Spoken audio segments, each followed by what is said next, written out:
saying. Yeah, I don't know. It's a bit of a weird one, really, bro.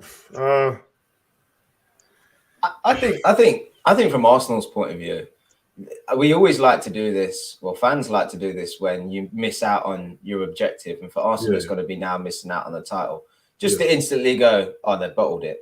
I won't label that at them. I think yes, they had them 3 draws, but they can still finish the season on 90 points. That's an incredible season, and you're losing out to a team that has been there, done it. You know, probably one of the best sides that you've seen in this league over past 20 years or so. Yeah. So they're just missing out because there is quite simply a relentless team that's better than them. We've suffered that as well. But to go and I know I agree with you guys that Newcastle could have won that game based on the game play and based on the chances. But to go and still win says a lot because they could have easily just fell away now. 3 games, you know, it's a tall order trying to get by Man City. You can just kind of, when you're under the cosh at St. James's, not crumble, but that mentality just kind of shifts a bit to, no, we need to win, to, okay, it's okay if we lose. We've done all right. Do you know what I mean? We're not going to miss out. It's fine. Let's just be proud of what we achieved. But they went on to win. And so I think they've shown really good resilience mentally to still stay in it. Don't say that too loud, bro, because when we were doing that, bro, they were trying to cook us, bro. So yeah, I think the difference between there's a difference though, Cav. There's a big difference, man, because like Newcastle got the game for for the taking, and they're not taking their chances. If you're in that game, you're like, yo, these men, bro. If Newcastle had even went 1-up or 1-0 up, or it was a draw, I think they would have crumbled away. Yeah, basically, from where I was watching the game, they basically just stayed in the game. And to be fair, the run of players, Newcastle was hounding them, bro. They just weren't finishing. Bro, they just weren't finishing. So Arsenal was just in the game. They're the other opponent, and it just kind of just was in there. The second goal came from, I'm not trying to discredit the run, but basically nothing, bro. No one was even in the box, bro. No one was in the box, bro. It was the most tired, laboured own goal I've ever seen, bro. Like, Martinelli broke and slowed down and was just like, okay, I'm just going to whip it in. Yeah, no one was there, bro. Edge of the box calling for it. And he's like, nah, I'm just going to put it across the face of the goal, even though there's no one there. Then he does it, and it just hits Shaw in the shin and goes in. And even the Newcastle players just look at each other like, it's one of those days, isn't it, man? Yeah, it is, bro. But I can't say that's mental resilience. I can't. Yeah. Honestly, I know what Cap's on about on the regular day, but I agree with you. It feels like a continuation of how they've already been performing. But Newcastle were just bad at finishing on the day, so they got away with it. Bro. Savage, you know what it reminds me of? It reminds me of Boxing Day game where we hounded Leicester. Yeah, man. I got to admit, I thought that Arsenal, in periods of that game, they find a way of freeing up players like Odegaard and like Saka, dude, he's good, man. and they pass the ball fluidly still. Yeah. So when I think of a team that's crumbling, yes, they're conceding chances, but they can't get out. They're not really creating attacks, and on the ball they look shaky. They can't connect passes. The players are too spaced apart. Actually, they were still doing all of them things when they were attacking. Right, if you just broke this game down into like 5-10 minute segments, in the segments that Arsenal were playing well and were creating attacks, if you took that, you would convince yourself that actually they were the better team on the day. So that's what I'm saying. I think, yes, you're probably right based on chances, based on pressure, away from home and all of this. But I actually thought when Arsenal played well, they played really well, like they were confident. Do you think they played like they were still trying to win the title? No, I'm not even trying to take the piss, bro, because obviously we don't know. But of course, they're still trying to win it. You have to. You're right behind. But you know, sometimes when everything's gone wrong for you, but you're still in with a chance. When you kick off the next game, you're like out because Arsenal have been out the blocks in every game. I'd say 90% of the season they've been game starts out the blocks. We wanted to kill you, bro. Whereas the way they started yesterday wasn't like. I don't know if that's because it was Newcastle. Do you think they're too clean? I always, when I watch, and maybe it's because I'm trying to compare it to when we were competing for the titles, and it feels like we get scrappy results and they're dogged, and you feel like, wow, that was enough for 90 minutes. You're stressing, and you feel like anything could happen. And all this, but I watch Arsenal and they play like they're playing at the start of the season still.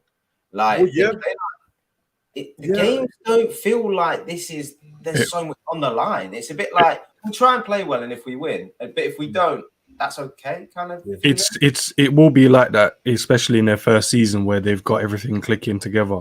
In next season, that's when you'll see it will be a completely different thing because a lot of teams would then set up differently to play them. I think you normally, when you have your breakout season, it's like a free hit season. So your tactics are working, players are, confident. Every little move you're trying to do is working. But then comes the second season when you're trying that and now we're going to double up on both sides of the pitch. Oh, no, Odegaard is the man that, everything goes through him. Okay, here's what we're going to do. We're going to allow our DM to just sit on you the whole game now. So now he can't get in the game. And if he can't get in the game, then we isolate Saka at the game. And then all we have to do is shut down Martinelli and then we just hit them on the counter all the time. So I think this season's just a free hit one. So it's all good, man. It's all good. And you're right. They do still look like it's how they've been playing at the start of the season now and up to this point. But next season, in my opinion, it will be different. I think teams will just definitely isolate some players. If they don't win this league this season, you got at least another 5 years to wait before you chat. I'm not joking, bro. I don't see it, bro. I don't see it, bro. But like, I actually see it. Not like them winning it, but I think they'll be like top 3. Sniffing around top 3. Top 3, but they won it now. Man, I'm talking about if we don't win it next season, bro. They won it now. Yeah, no. Winning it now is a bit strong because I think, off the back of what N said, a bit of what they're doing is also finding their identity. This isn't who they are or even where they want to be.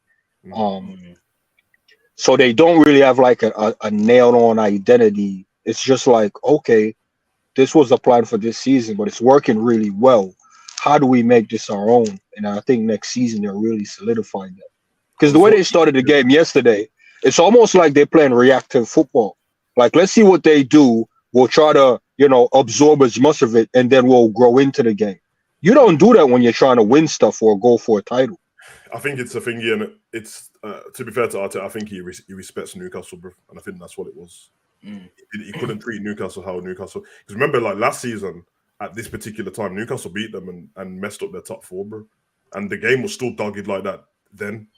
Because they're way more evenly matched than people think, Newcastle and Arsenal, bro. I know that you'd pick out certain players in whatever team, but most people don't only pick out them players for Arsenal now because of this season. And Newcastle is like, well, they've got all these players that nobody really cares about, blah, blah, blah. But when you actually look at the teams, they're like, okay, you might be better than him, but if he's more organised in his position and you've got this better centre back, but we've got this better one, and you've got they're very and it makes sense, bro. That's what the table looks like it does, bro. It's almost dead. I would say, and I know that you can't argue with the numbers and points to the table, but I would say that this season in particular, the table does match up with how everyone's been playing, bro. Like this particular point right now, bro, with Man City at the top of the table, who would say is playing the best football in the league, Arsenal playing the second best football in the league, Newcastle third, and it's just behind Arsenal, and then Man U, where Man U's not very good, but they've been getting the results. After Man U, it's Liverpool and Tottenham, and we have been playing better the last however long. I would say that Brighton's been playing better football than Tottenham, but it's pretty matched, man. I think for Arsenal, bro, like I don't know what it is with them, man. I just feel like when they were beating like Bournemouth in the last minute of the game and Reece Nelson was scoring and all that, that was only about 6-7 weeks ago, maybe 8 weeks ago. And that felt like what I would expect teams to be trying to do now. Pep doesn't need to do that because he's seasoned at it, bro. That's why all of us would have said, however long ago, they're going to go on a run soon. We all said it. And they've won 10 games in a row now. And not only 10 games in a row, in the other FA Cup and all that. They haven't conceded a goal in the FA Cup, the whole FA Cup. And the Champions League, they just punched up Bayern Munich and then had fun in the second leg, bro. So they're on. So everyone is going like, yeah, I think because they've got the Champions League to deal with, Arsenal might be able to. Bro, them having the Champions League to deal with is probably going to help them, bro. The momentum carries them through. If they beat Madrid, whoever they got on the weekend is going to get punched up as well. That's kind of how Man City roll, man. But and what's positive for them is just like every season, Kevin De Bruyne goes up a level. Yeah. They get goals from Gundogan, who is a great player and he's brilliant for them, but now he's contributing with goals. And Foden comes on, who hasn't played a lot of late, and wins a penalty. So before you know it, you've got these players that are important to their squad and their season, but they're now chipping in with actual goals and assists. So now it's not just, you know, not that anyone sort of takes their team lightly anyway, but you try and stop Haaland, and then suddenly you've got Kevin De Bruyne, Mahrez, Foden, Grealish, Gundogan, Rodri will, you know, scored a great goal in the Champions League. So all of they've got so many players that are stepping up, you know, not only playing well now, but also contributing where it really matters, which is getting goals. So that is the difference with Man City, innit? They have players that they will step up in certain moments, and it won't be a shot that they've stepped up. We have, and I would say Arsenal, everyone else but Man City, they have people that if they go and score a goal, a banger or something, you're like, oh my God, he scored. Like, you don't expect it from him. And like, if we needed a goal on the last day of the season to win, to get, not to win, but to get top 4, and then all of a sudden in the last minute, bro, Fabinho, Ross is one from like 40 yards in that, bro. I was like, I've seen you do it before, bro, but that was like 3 seasons ago. Where did this come from? Whereas when Rodri does it, you're like, oh, it's Rodri again, isn't it, bro? And it's not many goals, but every time he does score it, it's very important, bro. And that is the difference. But we've kind of covered Newcastle as well, man. Might as well talk about the top 4. Obviously, for teams like Brighton and Liverpool, Spurs, I'd say as well, they probably had a better weekend because they won their games. Not to mention Brighton beating Man U in the week and taking points off them. And then yesterday, Man U go and lose, Newcastle go and lose. And it changes something, but it doesn't. But it does give the teams below them more momentum. You've kind of opened the door now. You've opened the floodgates, and it's stripping water, bro.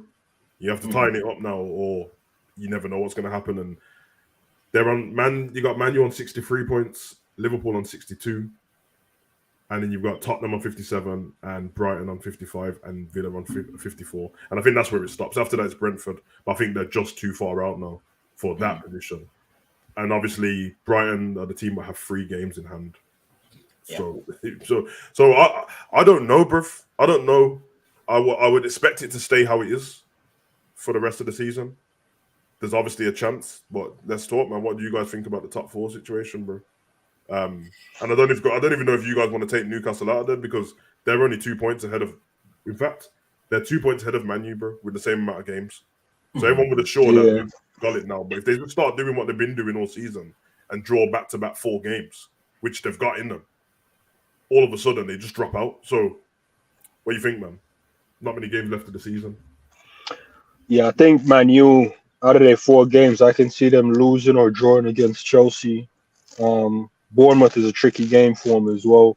Realistically, they can win 3 out of the 4 and you know, they stay in the top 4 with that. But, bro, even 1 win and 2 draws, man, out of them 4 is detrimental. So it's in their hands. It's kind of like Arsenal back in the day when they'll be in and around the top 4 and just miss out. It was always in their hands to stay in the top 4, you know. Yeah. And they just didn't capitalize. As for Newcastle, they're so hard to beat, really. Yeah, they are. You know, I feel like Arsenal got lucky yesterday. So with them, you know, I can see them drawing all 4 games, bro. I can't just see them losing it, you know. So then, you know, really and truly, it's in both of their hands whether or not they want to be in the top 4. Newcastle's fixtures till the end of the season are Leeds next. Then they got Brighton, Leicester, and Chelsea last game of the season. They're playing sides that are fighting relegation. So that's 2 of the games are at home. The game against Brighton and the game against Leicester's at home, and the other 2 are away. Man U, I think they're going to lose to Wolves, to be fair, but we'll see. Yeah, that's the next game, right? Then Man U have got Wolves, Bournemouth, Chelsea, and then Fulham. They got to get that game in it. That's the one that got redone because of the FA Cup game. And then there's Liverpool. We've got Leicester next. We've got Leicester, Villa, and Southampton. We've got 3. So it's very interesting, bro. Might as well check Tottenham's. They have Villa. I see Tottenham and Villa's. They got Villa, Brentford, and Leeds, bro. I'm gonna say that I think I'm ruling Tottenham out of it. I think Tottenham on 57. That's 5 points off of us on the same amount of games. I think Spurs they got And I found a rule Villa out as well because they're further back than Tottenham and they got to play each other. and they got to play Brighton. Out of them, Liverpool's the one who doesn't have to play any of the teams around us. We've done Yeah. Yeah. And then Brighton's fixtures for the last part of the season are big fixtures still. They just had Man U. The next game's Everton. Then they've got Arsenal, Newcastle, Southampton, Man City, and Villa. I'm gonna just say that Man U. They'll lose to City. I'm gonna say Man U's the team that would stop us from getting top 4. I don't think there's any other team. I think we're gonna finish 5th or 4th, bro. Based on them, because I'm just looking at them Brighton fixtures, bro. Brighton's a great team and stuff like that. I don't see them winning all them games. I don't know, man. It's gonna be interesting, bro. I think the thing with this weekend is it's from our point of view as Liverpool fans and for Liverpool and their games is we've kind of played to get results and to win, and we're on a good run now of results. But we've kind of done it just to recover a bit of pride and to end the season well. Whereas now it's actually like, no, there's a genuine opportunity. And that just adds to our motivation, hopefully. And we go out and we go up another level if we possibly can and get them results. Because Leicester away is a tough game. I know they've lost 20 games this season. It's always a tough game away, bro. But they love playing Liverpool. They'll love to make it hostile. They'll love to get one over on us. So we still got to be, professional. We've got to go out and make sure we're on it. Yeah. I think with United, the only thing for them, really, I know they've got a lot of defenders out, but they seem to be coping okay. It's just scoring goals. Rashford is dried up a little bit. He's meaty, bro. I told you this. And they always get into their build-up play is quite basic. There's no thrills with it. It's not necessarily that dynamic, but they always get to the edge of the box or in the box. But their finishing's pretty poor. Like I watched the highlights of their last game, and Anthony and Bruno had a few shots where they're just constantly a yard wide of the post. So they're getting kind of them chances, half chances, where it's not like you wouldn't look at them and say, "Oh my God, you should have finished that." But if you're a team wanting to secure results, you really just have to make sure that's 2 yards or a yard inside the post, and you actually getting these goals. And that's what they're struggling with at the minute. So the thing is for them, Wolves is a tough game, but what they have been doing for a little while now is just managing to find one goal, just managing somehow. That's what it is. It's been built, yeah. So that's why it's difficult to call, because if you look at the performances and you look at their lack of threat, you kind of go, they'll struggle, but then actually the results they've been managing just to get by, and with 4 games remaining for them, that's all they need to really do. So it's hard to really call, to be honest. Yeah, once them stop Rash Bandicoot running in straight lines, you can't do anything, bro. So that's but that's what you're saying, man. Liverpool ain't getting top 4, man. No, I'm on about top 4 in general. Oh, okay. Okay. Yeah, no, I think it stays as it is. Man City, Arsenal, Newcastle. You think Newcastle stay 3rd, or Man U go 3rd? I think Newcastle will stay 3rd. I think they have enough in the tank to do what they need to do. They're in a good place. I think Man United over the last 2 games lost both 1-0s. Didn't play well at all. Obviously, they create chances you would do at the high level, but they didn't do enough to win those games. And for us, look, we can win all of our games. I think we've just kind of left it too late, so I don't think we'll be involved in it. We'll win it. And what you said before earlier on about, I think we'll finish 5th and maybe a point off. That's I think that's probably where we'll finish, maybe. But Man United know if they win their next 2, they've got it. Newcastle know if they win their next 2, they've got it as well. So I know it's more hope than anything. Look, I'm not here to put myself in a predicament to then be disappointed. I'm happy where we are. It is what it is. The guys that's already thinking we're going to finish top 4 when we don't be crying about it. Just accept it. But yeah, it's all good, man. It's all good. I think it'll be where it is. Today's a pretty big game of football as well for the bottom half of the table and the top, because Fulham and Leicester's playing today. Obviously, Leicester need a win. Brighton's playing Everton, which you would say if you're a Liverpool fan, I always want Everton to lose on it. No matter but what about top 4? Listen, I'll take a draw. I don't want Everton to win ever, bro. I hate them. And then Nottingham and Southampton is massive, bro. Yeah, that's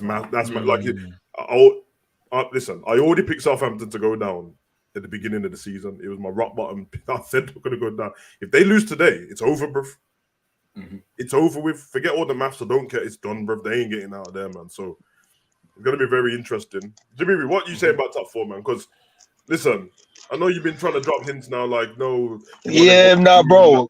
I've seen a man put a spreadsheet together predicting the top 6 positions and all of their 10 games. That's how long and far back the man did it. We got 12. And he predicted us getting top 4. I think United going in for both trophies in the cups. I think they thought they were safe.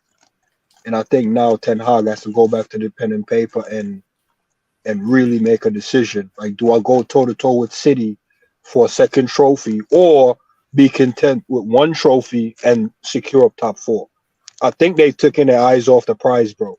Because losing both of them games, winnable games, by 1 goal, bro, that's not really where they want to be. Really not where they want to be. So I think them being in the final is distracting them. Which they won't win, by the way. Yeah, and that's the thing. That's the point I'm trying to make. They won't win it, but it's very distracting to them because now they're like, yo, we might need 2 busts. So, bro, they're planning the parade. And the season ain't over yet. And I think we'll just sneak by him. I really think we'll sneak by him. 2 wins and 2 losses in their next 2 games does not shore up top 4. It doesn't. They need to win at least 3 out of them 4 to secure up top 4. And I don't see them winning all 3. So, with that being said, hey, I told you, man, top 4 was on. Big up to 12 man. We're not going to let him get away. Yo. No. Let me ask you guys a question. Ends. Listen.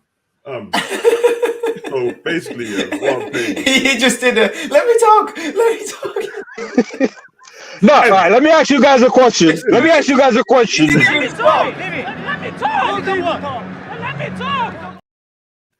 No, let me ask a question. Let me ask one question. Let's just hold on.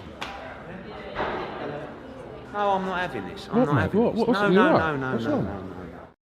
Ends. Yeah. We're talking top 4. You remember this guy saying that people might get relegated, bro? Yeah. I'm not having this top 4 thing from him. When we got like 37 points, it's like, listen, Cav, relegated. No, don't deny it now. He did say Cav, listen. Listen, Cav, listen. I'm very consistent. We were on 42 points, which Chelsea's on right now. And I said, yo, let's get more points before we talk about next season. Because 42 might not be safe. That's where we were. The man that asked me, is top 4 on? All of you men said no. And I said, mathematically, it's on until it's not.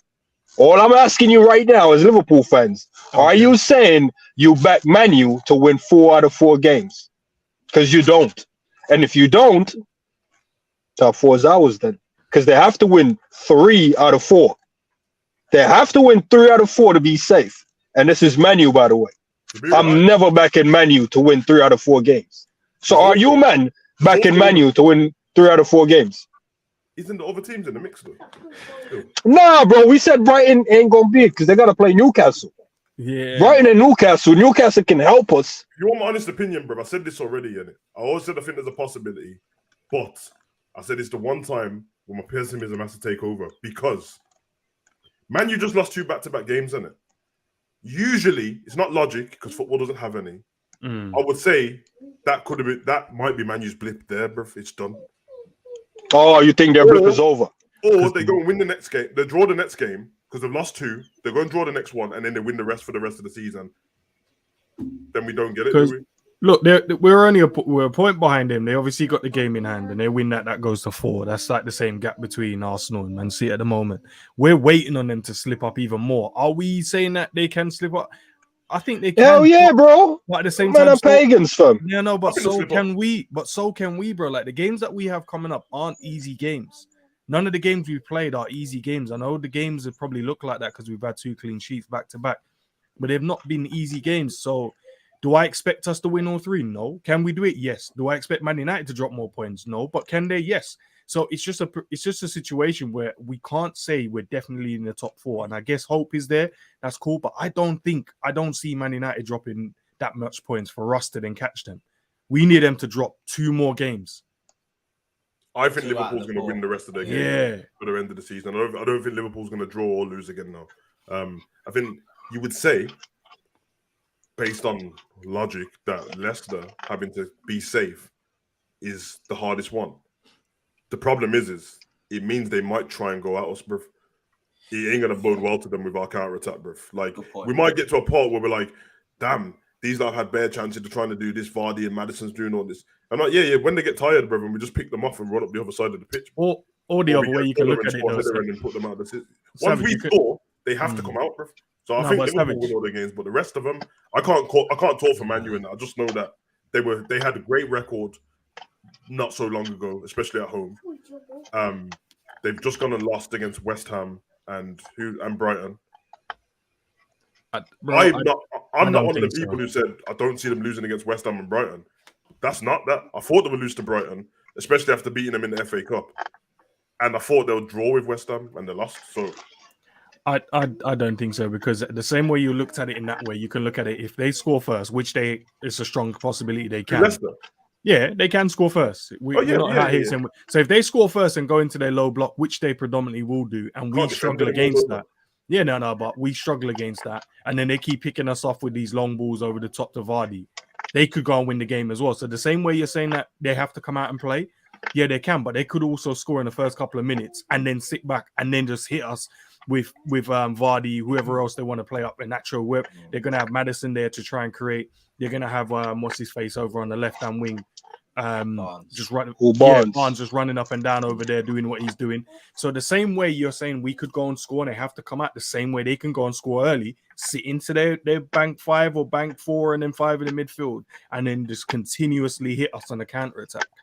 Because they have something to go for and they have something to protect. Of course, that's a possibility in that. That's why you don't have to choose whether I think we're going to win or not. Without it being these teams, I still think Liverpool's going to win the last 3 games of the season. And I've seen Leicester try and low block and that. Then they don't even look the same as they did last season, bro. They're a bit media, but obviously that can happen against us. But I have to back my team in terms of forget the points in the top 4. The way we've been playing, it doesn't look like I don't feel we look again like we won't lose a game. Now whether we win or not is completely different. Kind of like when I watch Newcastle. Newcastle's only lost like to the big teams this season and Villa. That's it. And I think that's Arsenal, Man City, and Liverpool. We beat them twice. Man City's beat them once, and Arsenal's beat them once, and then Villa beat them. And when I watch them, they don't look like they're going to lose a game. They're just like, they're going to draw or win this game. That's how I feel about Liverpool lately. Even it doesn't matter how many chances people get, but obviously there's a possibility, bro. I know that. But Leicester again is one of those teams where I think I was saying to Cav the other week, when you look at them and look over the past few years, when we've had great moments in that they've caused problems. But when you actually look at our record against these teams, Liverpool's record against everyone's pretty good. Yeah. I think we can win. But I don't think it's down to Liverpool. I think it's down to, I've been saying this for the last 10 weeks, bro. Liverpool getting top 4 is down to everyone else fucking up, bro, and we just doing our job. If we get top 4, the reason why I wouldn't celebrate anyway because it's not a trophy, but I'll be happy. And 2, I wouldn't even be like overly gassed, like, oh yeah, we did on this mad run because no, because we've been shit all season. So that had to happen. We had to get back to where we're playing in it. And that's how it is for me. But it opens up something for the next season, not only for money, players, and just the ambition we got as a club, because that's where we should always be, Champions League. But yeah, man, I don't know, man. You know what I mean? Just keep the hope alive, man. I hear you, bro. Keep the hope alive. No, my things, I never live off hope, bro. Oh, okay. I just have a percentage of where I think, and every season I think Liverpool's going to get top 4. I'm normally thinking about the league, so I'm not even thinking about top 4. This is the worst season that this is worse than the COVID season when we went on that run. I believed that we could get top 4 then. I didn't think we'd finish 3rd. I don't know what Chelsea were playing at, but I believe we can get 4th. This season, the way it was going, I'm like, boy, we can get top 4, but we have to hope that Brighton and Man U and Newcastle all start playing a bit bad and all of that, and then it has to be a certain amount of games. And the biggest worry for me is the other teams, what we're talking about needing to drop points, have dropped some. I just don't know if it's going to continue because they're not all season. I've not watched Man U. Man U lost 3 games in a row all season. Newcastle haven't, Brighton haven't. So that's what I'm asking for. But who knows, man? I'm here for it, bro. Of course I want top 4, bro. You know what I mean? This is my team, man. I want to be in the Champions League, bro. I told you, bro. I'm not trying to play Ludogorets and that, bro. I'm not trying to do that, bro. Do you think I am. We're obviously coming towards the end, we're at the end of the season now. And for Liverpool, I know we've lost Thiago, but the injuries front seems to be a bit better now. We're winning games, but we're actually, I was thinking this the other day against Brentford, is we're actually getting through games without injuries and stuff now. And we're actually got a little bit of consistency into the side. I'm trying to look at how fresh they look, both mentally and physically, and that seems to be improving as well. And I thought, well, what about the rest of the league? Is there anyone that's showing signs of sort of fatigue? Because we're still in this season at the end, whereby we've had a World Cup in the World Cup. We've had international breaks. And we always thought, leading up to the World Cup, that second half of the season, teams are going to fall away. Players are going to fall away. How different teams have prepared for this World Cup. From you could go right back to preseason and when they've given players rests and all sorts. How is it going to affect the running for both the title and the top four and everything? Yeah. Do you think there's any team that's kind of feeling the effects and falling away? Arsenal. Maybe United, possibly. I think Arsenal have. Do you reckon? Yeah. So we've not so much Martinelli because he didn't really play for Brazil, but when I look at people like Saka and everyone who was on high energy, on a regular season, I'd be like, you can't keep that up for the whole season. It never really happens, bro. I think Liverpool probably the closest team to doing that, and we still finished second.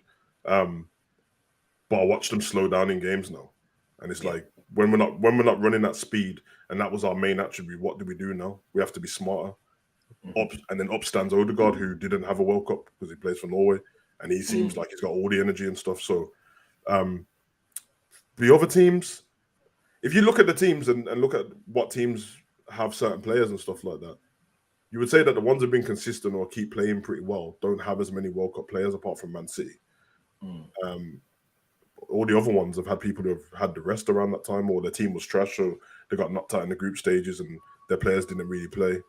You look at like Brighton's team and stuff like that, they don't have that many World Cup guys you can think of.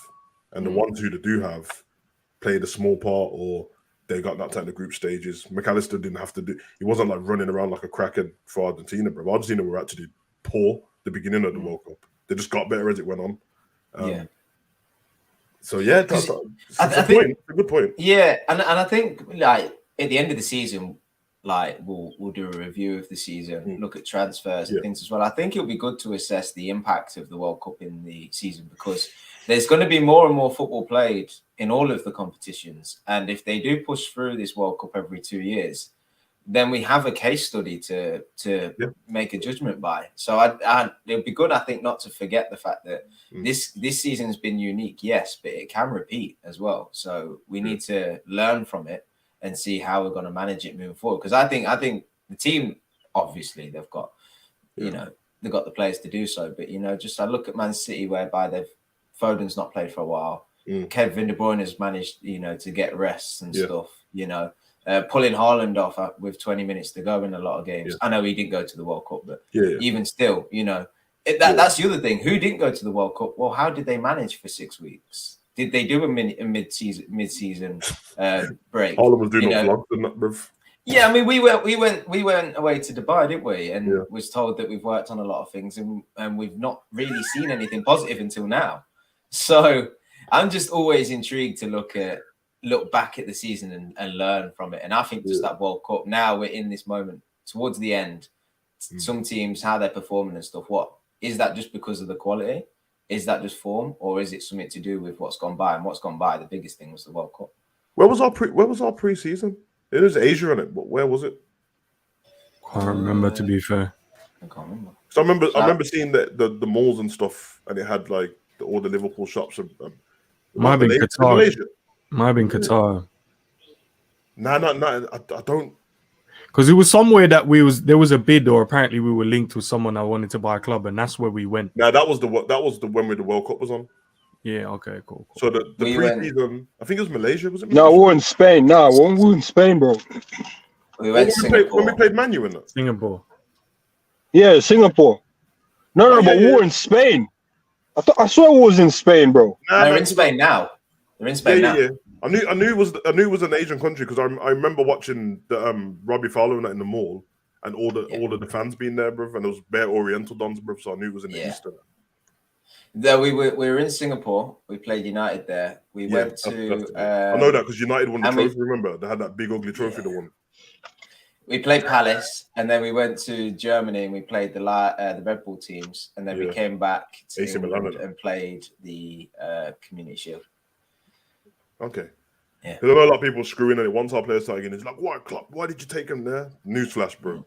Klopp's got to take him there, bro. We've got sponsors to deal with, bro. I don't know why everyone thinks that man was like, no, my team ain't going there. Okay, we see this 40 million we had for your club. You can't have it, bro. That's how that works, bro. But ends of the bit. What I don't. Cav just mentioned the World Cup. They're putting that thing about wanting to be every 2 years. Would you not want it for every 2 years? Was it too much? Personally, bro, I don't care, man. Gladiators need to do their fighting in the ring, fam. So you sign up to be a gladiator, bro. I don't care if there's a fight every week or every 2 weeks, but they're not gladiators, the footballers, bro. Yeah, bro, same difference, fam. They're entertainers, man. Go out there and perform, fam. Nah, go out there and perform, bro. Go out there and perform, bro. I don't care if it's every 2 weeks or not, bro. Go out there and perform. And here's the other thing as well. It being every 4 years, I think it takes away from how much touch the international managers have. Because now you have to think on a 4-year span, bro. Bro, who has that type of attention span, bro? Yeah, but I guess it's because in between. Bro, who have that attention span to go, nah, my man was out to the first 2 seasons, then got cold for the last 2 seasons. Now I need to find an informed guy in the last 2 seasons. Bro, it's difficult, bro. Look at Ndidi and VVD, for example. 4 years ago, they were fire.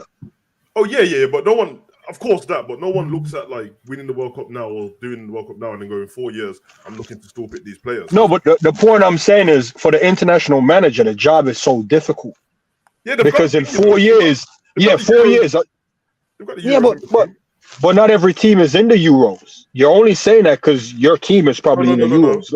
No, I'm not saying that because I was gonna say we have the Euros, but everyone has their own Euros, bro. Yeah, bro, but still, have the Copa America. Bro, no one cares about the CONCACAF. Who won the CONCACAF 2 years ago? No one cares.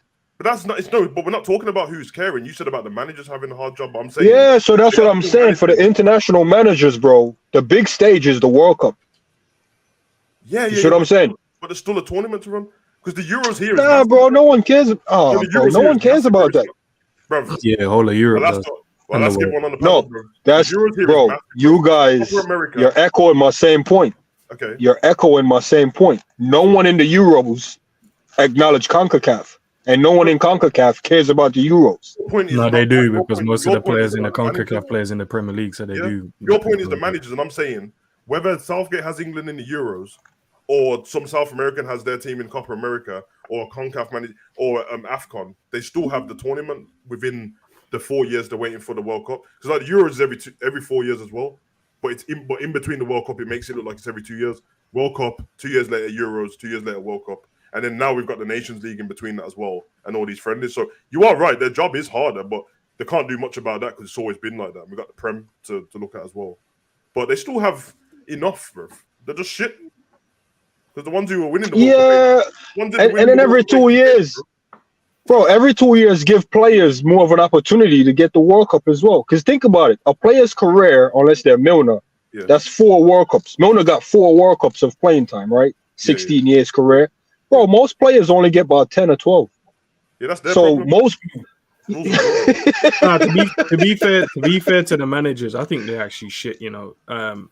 In terms of the international ones, because they do get to choose from the best crop of players in the country. It's like all-star, isn't it? It's like you get to just assemble the best squad possible because it's not like a Prem team or whatever, La Liga, whatever it is. You can only buy a certain amount of players, or you can only have a certain amount of top players because there's other top clubs, bro. Yeah. If you look at Argentina, Brazil, England, for example, Spain, you get to choose the best of the best. So you are shit if you don't actually compete or do well with the players that you have. Nah, it ends. But you're thinking about on form and injury as well, man. Nah, bro. This is why. Because not all of these players are on form. Nah, it does, bro. It doesn't matter. You're choosing the best of the best. Yeah, the problem is. So Maguire is the best of the best. Well, I don't choose Maguire. I'm not the manager, but if you look at the list of everyone who's won the Euros and won the World Cup, bro, you could probably take out Greece of the Euros, and it's all the same teams, bro, with the best players. So there's no shockers of people winning the World Cup, bro. Tell me one, bro. When was the last time Iceland won the World Cup? There's no shockers, bro. And if you look at the list, everyone go, "Oh, Uruguay won the World Cup." Yeah, but that's when the World Cup started, when they had one of the best teams, bro. But after that, their team was mad. Yeah, just there Brazil and Italy and Argentina and Holland and that, and England tried to creep one in there. And then France is all the best teams, bro. And yeah, look at the France team. Let's use France as an example. Ridiculous. Even if all of their main players got injured, their second team's better. Under 21s have players. I'm like, how the hell are these men in the under 21s? Like, yeah, that's. Wait, didn't Croatia got to the final? Yeah, come look at the team that they had though. They've been semi-finals and finals within the last. Yeah, but that's it, man. That's the point, bro. Can you imagine, like, if you're managing, because there's some teams that don't qualify to have bad boys. Like, man, you're managing Norway now. You've got. No, what's that team? What's that team? Macedonia. Team's meaty, bro. You can't do nothing about it. What's that team? England slaps. The striker in the world and the most unformed midfielder in the Prem, but the rest of my team trash, bro. And then Moldova. Macedonia going to the finals, bro. That's when you know it's really on, bro. San Marino was that, bro. That's why when Iceland did that in the Euros and got to the semis, but that was massive for them. No one should have allowed them to get there, bro. They had like Gunnarsson and that, bro. Said no one should allow them. England allowed it, bro. We shouldn't have allowed it, bro. It's meaty, man. But hey, man, listen, it's one of those, isn't it, bro? It's a fact, man. Same thing happens with the Prem, kind of. When you look at the list of everyone who's won it and stuff, the ones with the best players seem to win it. Let's get into the news. Except for Leicester.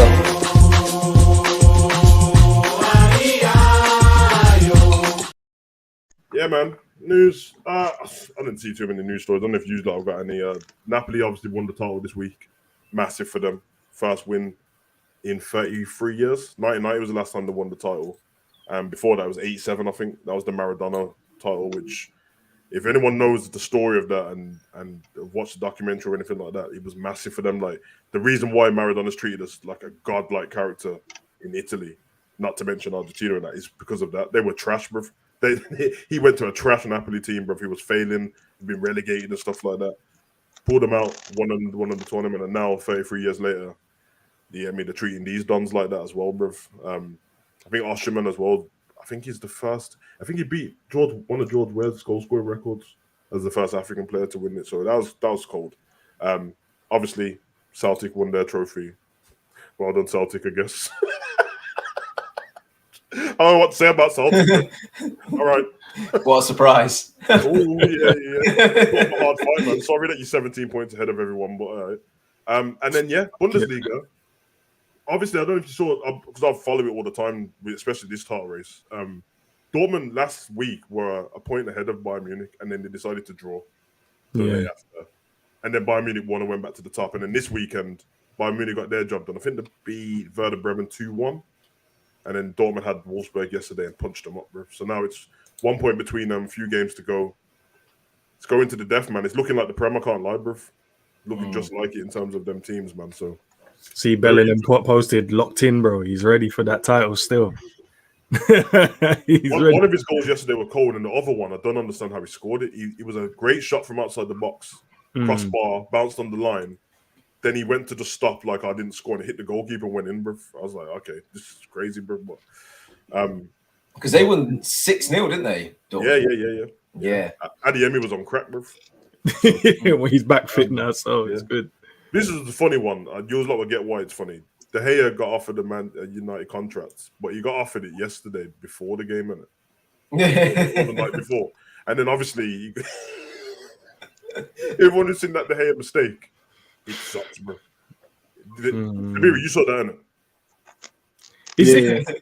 Is this getting offered money, or is this a new another new contract? I think it's an extension. No, it's a new contract because he's running down and out as well. But he's on madness, bro. Like he's on free. Was he on $310 a week or $340? Something mad, bro. Like no, I thought it was $350, bro. I thought it was up there. Hey, might be that, man. It's because he was the highest paid player for a bit, but for a bit, yeah.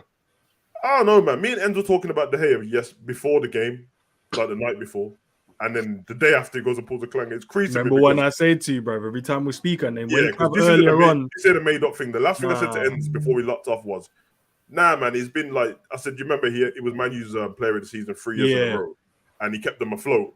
but I said he can only save the ball with his feet, and then the day after, he just saved it with his hands. And this is why when Cam earlier said about the injury thing in games, I'm like, oh, here we go again now. Because every time we have a podcast, bro, I'm telling you, pay attention when we bring stuff up. Yeah, so far, we got the De Gea mistake, the Richarlison goal the week before. Yeah, I should stop talking on it. Yeah, allow it, bro. No, we need to start talking about. I said in our Brentford preview, Liverpool would win 2-0, Salah and Gakpo. And I tell you what, right? Salah scored, right? We're defending the lead. And when we started making subs, I was like, don't bring off Gakpo. And then he stays on, Jota rifles it into him, and he misses, right? And I was like, what is going on? Yeah, like, that's my prediction right there. That's fat still, because Cav on the game before that said that we'd win 1-0 with a penalty. And he said that Nunes would get the penalty, Salah will score, and he got it. So, yeah, man. Maybe just, instead of stop listening to us, maybe we should have put bets on when we say stuff, bro. You know what I mean? Could be quids in there, bro. Nah, you might need to listen to us, bro, because you man are shaky, fam. Who was us? You guys, your own team, bro. Nah, you got, bro. Listen, you cannot sit here. There's defects in that, bro. What's going on? Nah, bro, you cannot sit here and tell me, oh, your records, bro. I know you did, bro. Nah, bro, you're telling me, you and N's telling me right now, nah, everything we say happens, but I'm not gonna say we're gonna get top 4. Bro, make it make sense. Nah. If you know everything we say happens, say the right stuff. It's within reason. Nah. Calm down. It doesn't happen if you say positive for Liverpool, bro. That's calm down. Bro. Oh, okay. But but shout out to De Gea, man. He should get the contract, bro, because here's the thing. He's currently sitting with the most clean sheets. So what do you tell a man? No, I'm not saying this because of him, but the point I'm trying to say, it looks good when he's holding that Golden Glove trophy at the end of the season, should he hold it. And giving him a new contract. I mean, even if they take 50 grand off of him, you know what I'm saying? Even if they take 350, bro, give him the new contract, bro. Take him down to 300. For a Liverpool fan who wants Man U to crumble, bro, I'm happy that they've offered him a contract. And it would be funny if he gets Golden the Golden Glove, and everyone's screwing because they don't want him. Like, Man U fans don't want the hair anymore. And the thing is, I remember when he wanted to leave about 4 seasons ago, and they're talking about the fax machine broken. Well, this is what you get, bro. This is what you get, man. Last day of the season, he wanted to go to Real Madrid. You wouldn't allow it. Oh, the fax machine broke and the thing wouldn't go. Fax machine in 2020, was it 2018 at the time? 2019? Yeah, 2018, 2019. When you can scan stuff on your phone, you dickheads, bro. Who are you talking to? Bro, didn't send it's the same. It's the same fax machine they used to sell Venesteroy. That fax. Yeah, man. Aubameyang, I saw this the week before, but now he confirmed it in his interview that he wants to go back to Barcelona 100% now. But now it's in the hands of like Barca because it's all dodgy in it with the FFP business. And I think they said for him to go back to Barca, he'd have to go back there with no fee and the wage cut. Otherwise, he can't go back. So interesting. How much do you want it, bro? How much do you want it? How much do you want to move? Yeah, I mean, like, but why do they want him? Because he was good for them. Yeah, but surely they just got to move on. Hey, Cav, who are we to say, bro? They conceded 10 goals in the league and slapping up everyone. Yeah, Cav, I get what you're saying, but it's a weird one. Been on this merry-go-round before, though, haven't they? Yeah, like, when he went there and I watched him play, I'm like, oh, my man's balling out still. But Xavi seems to have this thing where he keeps like, I don't know. He seems like he wants older players, bro. Because it's the same thing with like Danny Alves and that. Like, I know he's your brethren and that, bro. I mean, are we allowed to stay Danny Alves still? Is he? Yeah, it should be. All right, Danny Alves, bro. But that's right. Like, it's right back of all time. Yeah. Hey, listen, man. If you've been on a football term, nah, but he's still vagina, bro. That goes to Trent, bro. So I'm just saying. Anyway, default goes to Trent, bro. Yeah, I mean, Gary Neville ain't better than Trent. So, Zanetti and okay, but. He seems to be trying to get these older dons in his team, bro. I don't know why. Because he's got like a thriving young team, like thriving, they're really good. And there's nothing wrong with throwing experience in there, of course, but he's going for like the whole dons, bro. Not to mention he's already got his homie in there who was on his team in Busquets, still in the midfield, bro. Just turning old in midfield. I think he wants to pass the wisdom on in it. I think he just needs them in to kind of get the job done.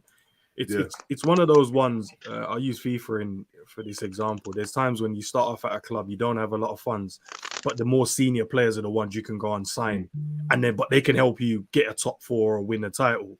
and then you can then build from there with the money you earn after winning those titles. So I think it's probably one of those ones, really.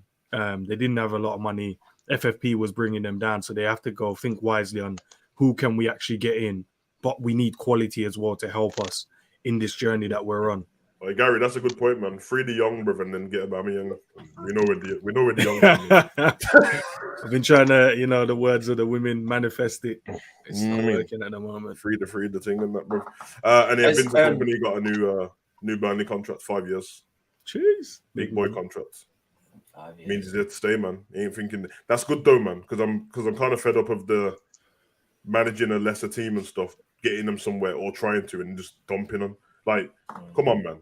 He's so young, bro. You've got so much time on your hands as a football manager. Just build your craft, man. I know it's funny to say that like Burnley's never going to do anything in the world of football, but times change where they play, and we don't know in 10 years, bro, what it's going to look like. The name Burnley stinks on it at the top of the table and that, but we never know, man. They play good football, don't they? Yeah, he seemed like a good manager. From all the mic'd up sessions I've seen of him, especially in the change room and stuff at Anderlecht and a bit of the Burnley. Yeah, he's a good manager, man. And he's new. So what are you saying? Not seriously, but just on the strength of today and what we've seen. Yeah. Can we see them coming in and just solidify mid-table in their first season? I think they can. Because look at Fulham. I think Fulham can do it. Yeah. I was just about to say that because I think Mitrovic getting that ban hinder Fulham from going to either conference or Europa. You know, I'd have to say with the payments coming into the Prem, and the chances are that usually when that happens, they'll go and sign like some more experienced players from other teams that are either going to go down or who are already there. So, for example, Southampton go down. They get Ward-Prowse. Yeah, they sign Ward-Prowse. That's exactly the name I was having in my head. Yeah. And if they do stuff like that, I think next season we'll see them. They'll finish about 14th, 13th, but strong in that position, not like fighting relegation. I think they'll finish around that. Because this season's a bit mad in terms of relegation. Like, there's too many teams that have been able to be close to that spot. Because I remember when we played Wolves in the FA Cup, Wolves were at the bottom of the table. What on 19th? No, they was cooking in that moment still. Who was Wolves? Yeah, I'm saying from the bottom, they just started cooking out of nowhere. Yeah. Because you know what? I think Wolves are the one team in the Prem nobody cares about, bruv. Like, bruv, if you check your phone and you go, have I missed a game this weekend? They're like, nah, not missed a game. And then it pops up that Wolves played. You're like, oh, yeah, Wolves, bro. Yeah. I actually do care about them, you know. You do? I do care about Wolves. Yeah, because you and them dingles, bro. That's it's actually, I was going to go to a school when I was 18 that the scouts from Wolves come and scout players. Okay. But at the time, they were in the championship. So I was like, I don't care about them. And then the very next season, they got promoted. And I'm like, raw. Did I miss something there? I mean, technically, they just played a derby and none of us are speaking about it. Nobody. Nobody cares, bro. Nobody cares, bro. Wolves are, they're needy, man. I think they take West Brom more serious than anybody else. But, yeah, I don't know, man. I never like to go to the Molineux, though. I always feel like that's a tough game. That's Gotham, and it's Gotham City out there, bro. Like, everything's just it's Gotham City. Everything's just horrible. You know No, it is. I've been there once. It says Hell's Kitchen. Bro, I've been there once here to go. Tried to get a car there. We went to a dealer's to get a car, bro. And I couldn't believe it. Felt like I was in a city that didn't belong to the world, bro. It was weird. Yeah, it's like a factory town that just... I don't know, bro. It's like people don't leave there, bro. They're just born there. It's like a town isolated away from the world, bro. It looks like 8 Mile. Weird, man. Like Detroit. Man said 8 Mile, you know. No, it stinks, bro. Because then you'll see, like, in the dust, in the midst of all the trash, and that you'll see a fire thing and that, and then she'll speak to you, and you're like, nah, man, that accent ain't it still. And then it's man said it's like a shit Detroit. Yeah. Savage. So your one thought when the fire thing comes up, gotta be a setup. Gotta be a setup, bro. Has to be, bro. Shit. Hey, man. I don't know, bro.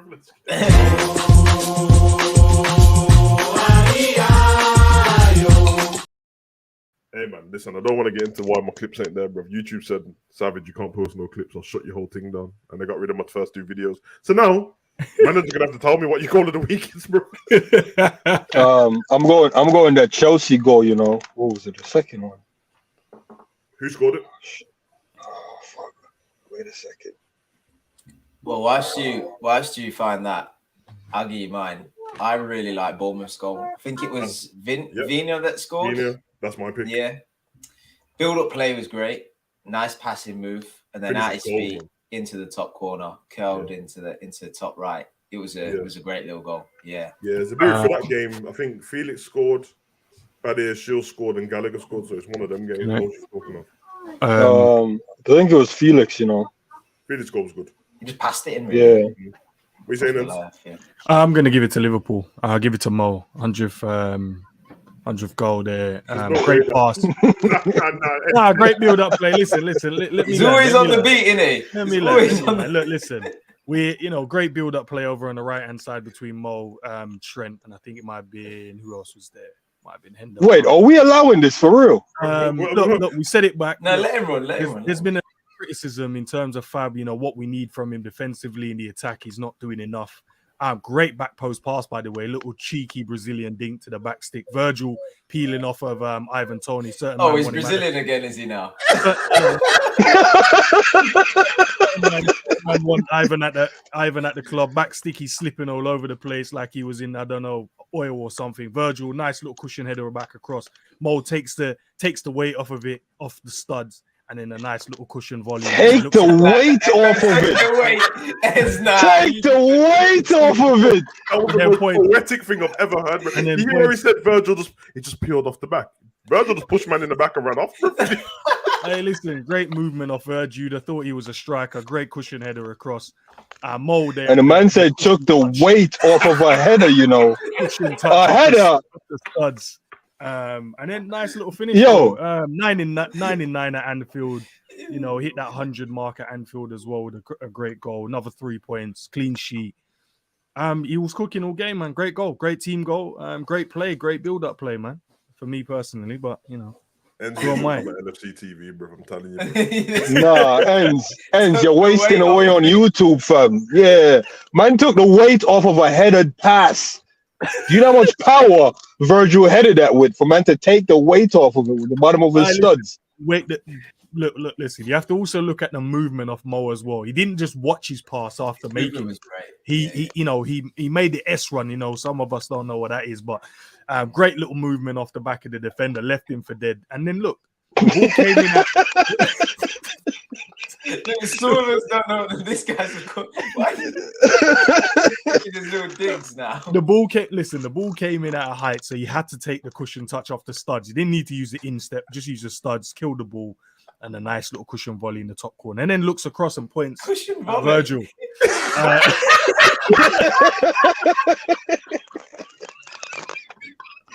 Nah, you know what? The way the man broke it down, I'm not gonna say it after Stan, but Jesus Christ. It's up there.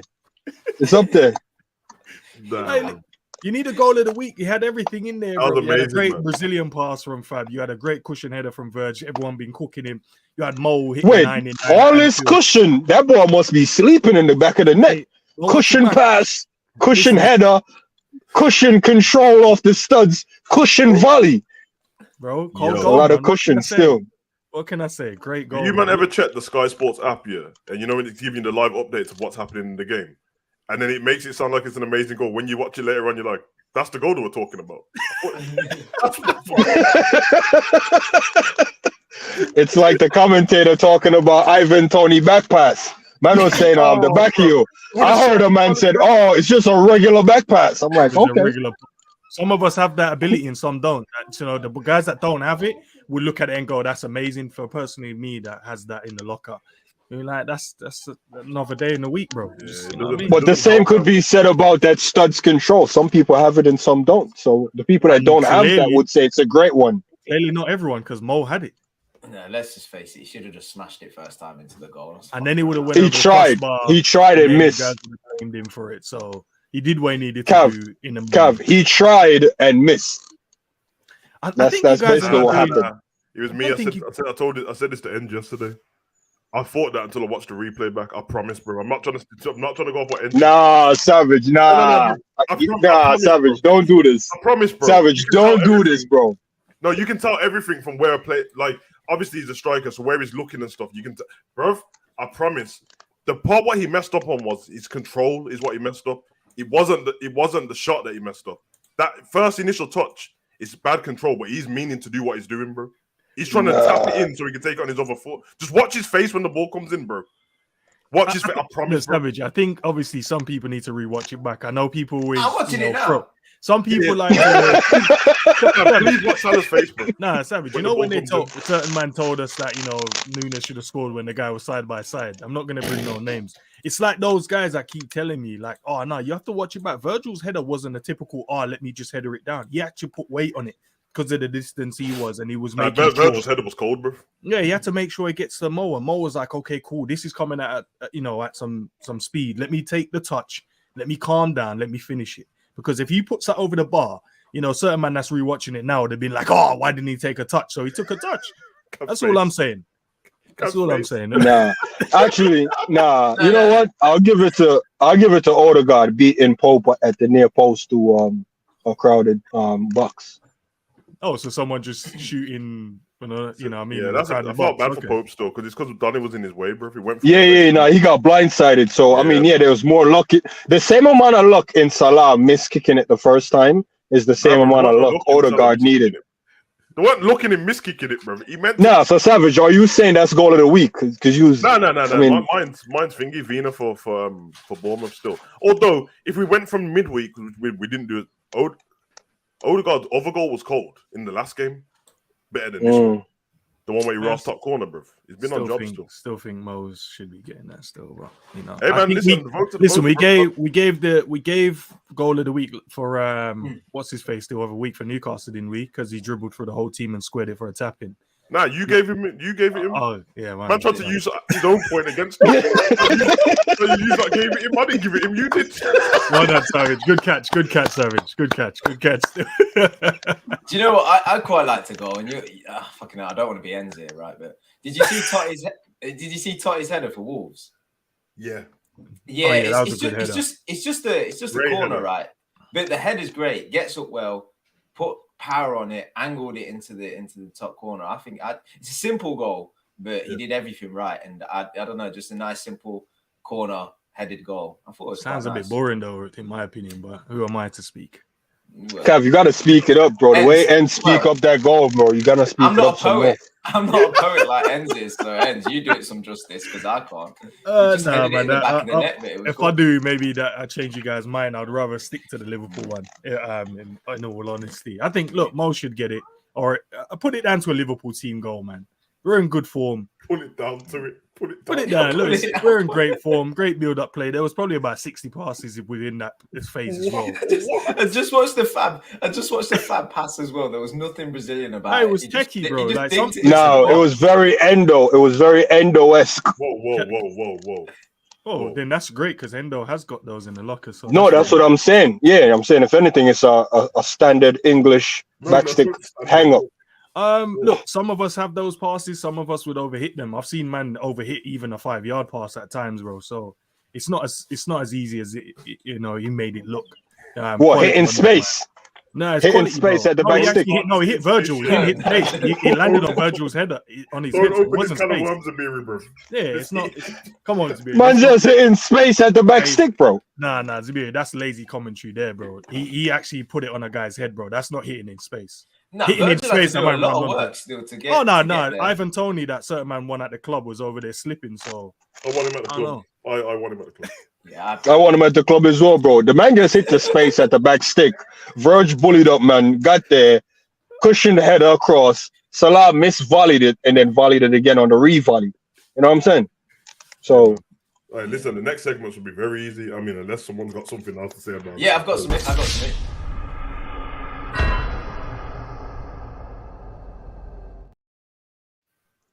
What, Kev? Oh, it's not in the right segment now. This is you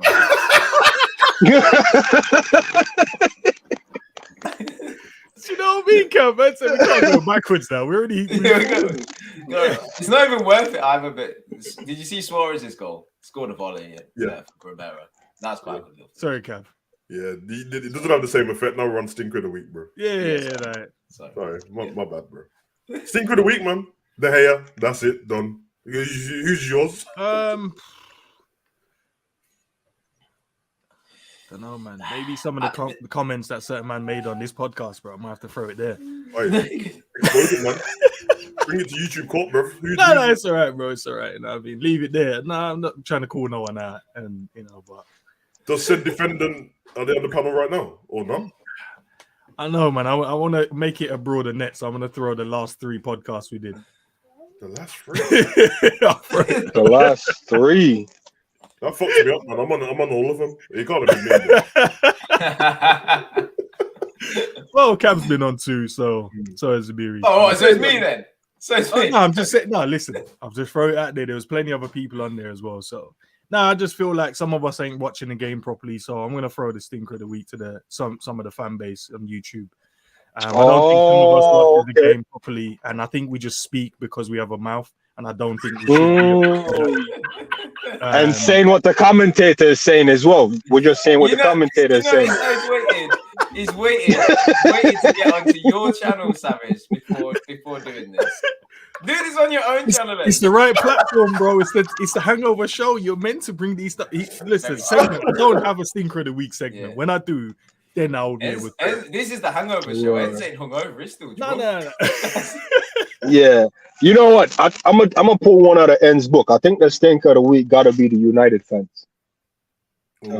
Has to be the United fans, bro. Because if you remember, after the World Cup, these men are talking about hard to beat, chest out. They was like, we can smell the title. That was like, Arsenal, we can smell the. I remember, man. Bro. I remember that, bro. You remember? Yeah, then they won the 1 cup, and they was like, yo, who's saying cup in that? The same cup we won last season, and they brushed it away, fam. Yeah. They were talking about the treble still.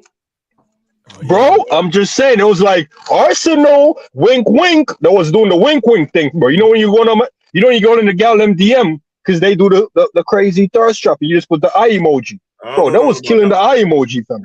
I'm just saying. No, I'm just saying. I've seen certain screenshot. I've seen some screenshot. Chicks them sent me the screenshot. Certain men with the eye emoji and that.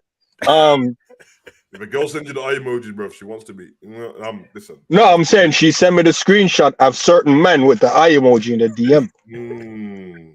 I'm just saying, but that's the United fans. That's what they was on. I haven't seen them since, bro. Then they had to hold the 7-Up, and they try to brush the 7-Up off like it wasn't this season.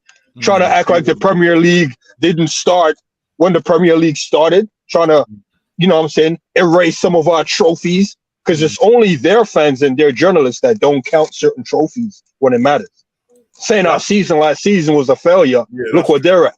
Kay just said something in the chat, and you get your questions in the chat for the next segment because we're gonna go to your questions. But I was gonna ask you like this before anyway. If Arteta doesn't win the title, which might not, is he better than Oli, bro? Is this the next segment or just asking? The only difference between the two, because they're both running all vibes. In Arteta, you can say I've seen something progressing. Where Ali is just it's vibes, just gonna run the same vibes. There was no hint or when you're cooking. And the food is about to be finished. You're like, nah, man, I can smell that now. You know what I'm saying? Like, the pot is with Ali is just the same boiled water, no aroma. You just know it's hot. Even though someone was cooking in the kitchen, bro. Yeah, when there's a steaming up, they're like, hold on, is anyone cooking? But yeah, you know what I'm saying. But with Arteta, you can start to smell something like, wait, he's doing something in there still, But with Holly, it's just like, bro, the pot is just boiling, fam. What do you got in there? You know what I'm saying? So Arteta got a little bit of aroma to him. You know what I'm saying? You don't know if it's going to taste good, but you're smelling something. You know what I mean? Because let's be honest, man. Some aroma be aroma, and then you taste it, you're like, nah, this ain't it. So we don't know what the final product is, but we can smell something cooking. if he doesn't win the title this year, then he'll definitely be on the same category and level. Oh yeah, 100%. 3.5 years at the club, and regardless of where you are, you have to be competing on all fronts. And I don't think they're even in a space where they can. They tried to do the league title this year, but apart from that, they didn't try and win none of the other cups. Wait, Ali didn't get a cup, did he? Nah, he lost in the final. No, lost in the final. So Ali's highest achievement was second. Arteta would have been second, but at least he's second with one trophy. Yeah, they're neck and neck, to be fair.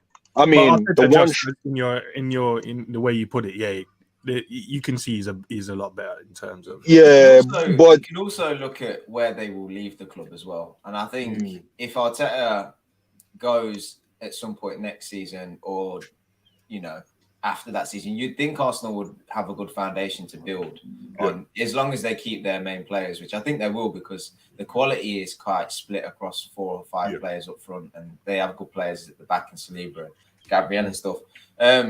Whereas when Oli left, there was a lot to pick up and sort out, and not to bring it onto Ten Hag, but Ten Hag coming in had to deal with the Maguire situation, has left him out. Obvious thing to do, but still got to do it.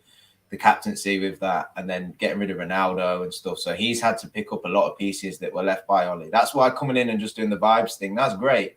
But then a lot of things are sort of falling, by the wayside that someone else has got to pick up. So to your point though, Cav, do you feel that was Oli's fault as well? Because the club, look, I know they've invested a lot of money, so this statement might not make sense. But I think at the time, the players that Oli actually wanted to get, he wasn't getting. And the few that he did get. But the thing is, I hear that, and Oli probably didn't have the power and the weight to push his ideas and plays that he wanted through. But you were there for a period of time, and these things happen during that period. So sometimes doing something and you get it wrong, that's easy to say you're to blame. But sometimes doing nothing is also wrong as well, and not being strong enough. And under Arteta's time there, they have recruited some good players, and they look to fit. So. And there don't look to be too many bad eggs there as well, where they'll have a similar situation like United, where next manager comes in, they're like, we've got to get rid of this guy. They seem like pretty down to earth. Well, not down to earth, but players with the right mindset. So I was looking at Oli's signings. Oli signed Bruno, Cavani, Varane, Maguire, Sancho, Ronaldo, Wan-Bissaka, Diallo, Daniel James, Tellers, Donny van der Beek, and Igalo. Nah, Oli's trash, bro. They're crap. They're crap. Oh, okay, not all of them, but these are current players that Ten Hag is relying upon. Wan-Bissaka, you'd say Bruno, he's definitely relying on. Varane, he relied on until he got injured. Maguire to an extent until obviously. You're right. I'm saying Oli's trash because he didn't win anything, bro. Okay, cool. No, he got some good players in, bro. Like, that team, he still had Pogba in there as well, bro. All them players that they brought in was players that was cooking. None of those players came in cold. Oh yeah, he had Pogba already there, and obviously he had. Yeah, bro. He brought in every man when there was cooking, fam. Sancho was cooking. Wan-Bissaka was cooking at Palace. Van der Beek was cooking, bro. All these players he brought in was cooking, bro. The biggest problem that United got is. They need a striker, brother. And Court Kate Mason, that bro, he's the answer, bro. But obviously, because you already know, bro, Gunwood is the answer, bro, to everything, bro. But it's a mess, bro. Hey, man, one of those. Cav, what was your stinker, bro? I thought the referee in this over a few games were pretty bad, and not to bring it back to the Liverpool one, but I thought that Lindelof handball that wasn't given was my god, dodginess going on still. Yeah, the guy literally looked at the ball and moved his hand. Like, forget silhouettes and natural position. The guy actually put his arm away and extended his That would have been 2 handballs in like a couple of days as well, because Luke Shaw's one was at the end of the Brighton game, and he looked depressed after the game. He was like, "Well, I didn't mean to leave in my hand, but if I did, then I'll just have to take it." But I'm quite sad, really. I'm like, "Yo, this kid's look sad as shit, bro."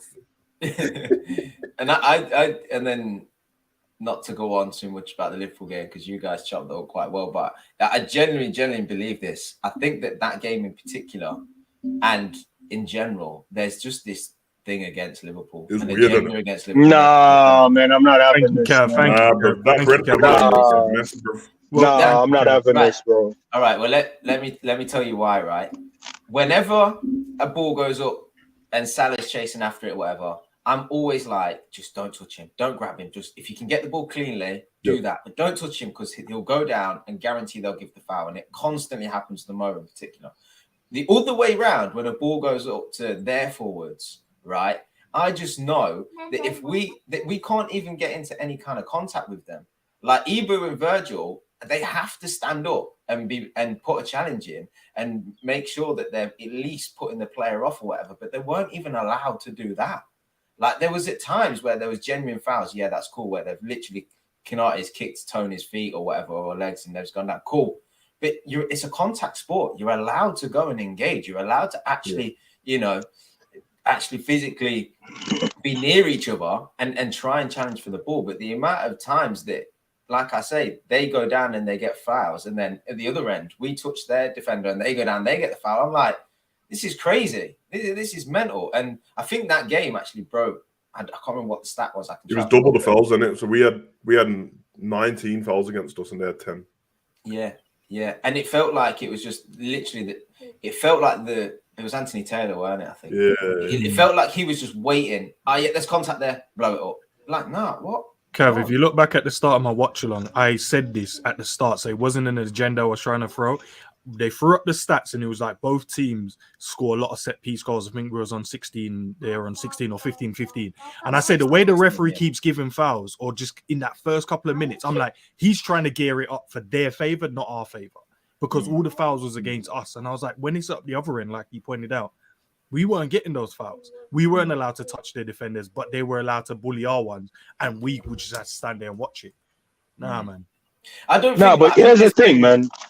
I don't think big moments, because there weren't a big moment that come about. Even though, if you want to go back to previous games, you can look at Arsenal, Saka's offside goal. Jota should have had a penalty. I'm not going to big moments. I'm talking about just general play and little fouls here and there, and yellow cards and stuff like Kanate. Alisson and Kanate both got yellow cards. Alisson for time wasting. Alisson was the worst one, bro. What? Like, he didn't even get a warning. And we've seen this as Liverpool fans. A goalkeeper comes to Anfield, time waste for 80, 85 minutes, and only then gets a yellow card. And you're like, oh, finally, he's picked him up. Yeah, he just wasted the game, though. Like, and he's not going to get sent off now with the final few minutes remaining. Alisson got his dead early in the second half. That never happens. And Kanate kicked the ball away. Yeah. Have you not watched the games? Every single player kicks the ball away straight after. It weren't as if the ball had stopped. Exactly, that's what I was away. He just kicked it away in the moment. That happens all the time. Like, it's stupid. And that's why I say, like, not big decisions, even though I think you'd be valid to make that case. But I think just these little things, it's like, and it don't help us because it breaks up the game and we can't get into a rhythm then and stuff. So I genuinely think that there's this underlying tone that refs just do not like Liverpool. And maybe it's a Klopp thing, I don't know. But definitely is. No, you do know, bro. You do know, bro. Because here's the thing, man. When people get onto the refs, bro, we know this. This has been going on for ages. The referee's decision is marginalized based on his personal view and attitude during the day and the game. And if I'm refereeing a game and this manager is trying to like cook up some agenda and take shots at us, it's like, bro, we're human beings. Yeah, we make mistakes, but no ref is going to come out and be like, yeah, I call that game shit today. Bro, the game is already over. No ref is going to like take back decisions. VAR ain't going to be doing that either. So we're not expecting refs to have great games all day, every day. When Klopp comes out and bashes them in the way he does, I'm not saying he's wrong, by the way. But, bro, what you do, you set the next ref up to be against you. So the calls can be in our favor. We've seen decision go in our favor. We're like, dope. Other fans started calling us Liverpool because we're getting a lot of decisions in our favor. No one cried about refereeing decisions then. But when it's against us, it's like... You're right. Yeah, they were right. No. I'm not going to do that, bro. I'm a very honest guy. The point I'm trying to make is, I'm not saying they're right or wrong. I'm just saying there are decisions that goes in our favor, and we just take them and we're just like, yeah, no, that's the right decision on the day, bro. But we all know the decision is, most of them is like even 50-50. Like a lot of the cards, no. But a lot of the cards can be given, but the ref is like, nah, I can't be bothered. I'm not going to give it for that. Like the Kanate one, there's a ton of games the ref on the day can give that card, but it was like, yeah, nah, it's shit, whatever. And they just let it slide. Because if you think about that card, he blow the whistle he kicked the ball away and he gave the card. Pickford, it's offside, kicked a man knee and didn't get a red card. So what I'm trying to say is the decisions, they aren't cut and dry. They're just down to the day and the attitude. And if man is provoking you and your organization, okay, I'm going to make an example. I'm going to just do what I want to do, bro. You're going to have to hold that. So it is up to Klopp. It is up to Klopp provoking these men. Klopp spoke about a particular referee, though. A person, an individual, not all referees. Bro, you think I'm going to stand here and let a man diss you? Talk about, oh, Savage ain't got no dress. He's just coming on here black shit. Bro, mind your business, bro. Why you watching, man? So it doesn't matter, bro. Why did you mention that? That didn't sound like an example to me, bro. That sounded like you could have said anything, bro. That doesn't sound like an example. But Zabiri, to your point, can I ask you a quick question first? Do you not feel that referees should be held accountable? I do. So if that's the conversation Cav was bringing, I'd have been like, yeah, the lack of accountability for refs is atrocious. But we can't just get on them for 1 or 2 bad games because we know they've had plenty of bad games. Bro, I've seen ref had stinkers. Bro, referees been having stinkers since the dawn of time, bro. But the problem and no one is talking about holding them accountable. Because the Pickford shit, bro, there's too many decisions for us to go, nah, you know what? The past few games, for the end of time, they've been atrocious. There is too much money in the game, though, Zabir, and there's too much going on where we can't allow certain things to not land, bro. People are paying their hard-earned money to go to games of football getting ruined by referees, and no one is saying nothing about it because everyone's too scared. At least our manager has the backbone to say something, and we have to help our manager instead of criticizing him for saying these things. No, I'm noticing it, and I've noticed it for years. And now our manager is now coming out and saying, hold on a minute. It's a bit strange that we ain't had a penalty in over a year. All of a sudden, we start getting penalties. Oh, it's a bit strange that we keep getting yellow cards or we keep getting fouls given against Mo and no one saying nothing. Then it stopped happening. Now we have to say these things, because or else teams are just going to be getting away with murder. We dropped points against Arsenal this season for no reason, bro, when we should have had a penalty in the first half, would have put us in the lead, and then we'd have won the game because they wouldn't have got their dodgy penalty at the end for a man brushing a man bottom with his foot and then throwing himself to the floor. That's 3 points. That would have then put us in the top 4. And the thing I'm saying is, when you come at it from that angle, it doesn't land well and it doesn't bode well. Okay, so if you're gonna, we wouldn't have been in the top 4 based on the but but you're saying it based on just our games. So obviously the ref gonna be like, no one else is complaining like this. That's so when no one else is complaining like this. But right, I know what you're saying. But the point I'm trying to make is when you make it out about you, it's almost like the Tyrese thing. His Tyrese arguments are valid arguments, but because it's solely around him. Yeah, but because it's solely around him, you go, bro, why are you only talking when it's affecting you? So if Tyrese brings the argument in a neutral perspective, let's say Klopp has an issue with the referees, right? Give you an example. And he makes a note of all the instances that the referees have been poor and they need to be held accountable. And he brought it up in the off season and he tried to get the other teams on board. I promise you the refs will fix up. But if he's just like, oh, the referee made some bad decision, but we won the game, so he doesn't talk about it in that game, then, bro, your whole argument is shit. You only bring it up when you lose or draw. Your point would make sense. Your point would only have to do extra stuff on top of it. When he called out the ref, we won, so we didn't need to. It'd be more of an example if we lost the game and he started whinging about it. We won the game and he was moaning about the ref. He's like, I don't know what his problem is with me. We just won. He could have just left it, but he's like, it's bothering me that much that I have to. Of course, he's playing. Man U and everyone's playing, so he's not going to see their ref decision. He doesn't need to watch Man U's game unless we're playing them to find out if the ref done anything bad. So he's not going to talk about it. But when Cav brought it up, just he said, I might give the stinkers to the ref decision from the weekend. Then he said he used an example of Liverpool, but the first thing he said was Lindelof. It wasn't nothing to do with the Liverpool match. That's showing that he's not talking about a particular ref. He's saying refs in general, they're not good, bro. They're not being very good.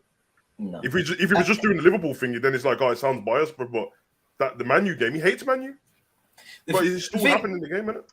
I think this happens a lot in football, whereby because it's football, we take we look at things a little bit differently. This is quite simple. It's a man that's trained up to manage, not even manage the game, blow up for fouls, You know, say when it's a throw-in, say when it's a corner. He only has a certain set amount of things to do, right? Yep. Just to officiate the game. He's trained. He's got years experience, right? And then in addition to that, we're not saying you have to be perfect because everyone can make mistakes. Yeah, but in addition to that, we have VAR, a system that can replay what has just happened. We can take our time, look at it from different angles to reach the right decision. There's then no excuse to keep getting things wrong. Like you can't give a man all the tools and everything that he needs to officiate the game and still get it wrong. And then on top of that, if you then got it wrong on top of that, not to be accountable, like N says, there's way too many systems, there's way too much intelligence, there's way too much money in this league and in football in general to have something that can directly affect games, results, and where league titles go and who gets European football, to not take it seriously. This isn't let me ask you guys a question. In the background, this is as important as deciding not to play your best players on the day. Let me ask you a question. To not try in the game because it directly affects the result. 100%. Let me ask you a question. When you say refs, and most certain be like, yeah, all these refs are crap. Bro, you're better off singling out the crap ref. You're better off singling them out. Because here's the thing. If one player stink up the whole team. No, if one player stinks up the team and you go, yeah, nah, the team is trash. Nah, bro, it's the one player that's stinking up the team. Get him out of there. No, but the point I'm saying is, even if he's talking about, the ref on the day, no, don't be like the ref on the day. Call the men out. If you're going to hold these men accountable, you can't put them on the umbrella of referees. Nah, bro, call them out so we can weed them out one by one. So they can be under the same scrutiny that needs to stop you. Then you just said it's his fault. He did. That's what he done. He called out the referee, that particular one. And now he's about to get a ban, bro. And you just said, then now he's geared up all the other refs to come and give us bad decisions in the next game because he spoke about his brethren. Nah, he did do that. He did do that. Like he spoke about that one individual ref, bro. But that's what I'm saying. Like it's happening every week, not just in the Liverpool fan base. Just that we care more, obviously, because I'm not want to talk about them constantly. But on this show, obviously, we're talking about all the different teams. And when I'm watching all these games and that, I came on yesterday, and the first thing N said was about Thiago Silva. That's nothing to do with Liverpool, bro. Oh my god, that's one game. That's Bournemouth, Chelsea. I'm saying Liverpool. Cav said thingy just Man United. That's 3 different games, bro. Not to mention the game before. What Liverpool played was against Fulham. That's a different ref as well in the week. That's 4 refs. That's 4 of them. That's bad, bro. It's terrible. I don't know.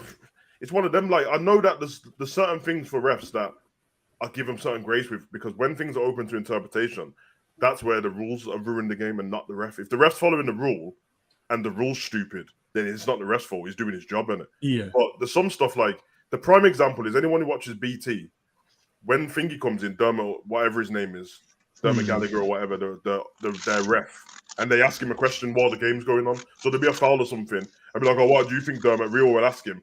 And then he'll say something that doesn't make sense sometimes. And I'm like, bro, you just because it's your homie, bro. That doesn't make any sense. Like, well, down to the ref's interpretation, he can choose whether. No, there's no. What do you mean he can choose whether, bro? Is it or not? Yeah.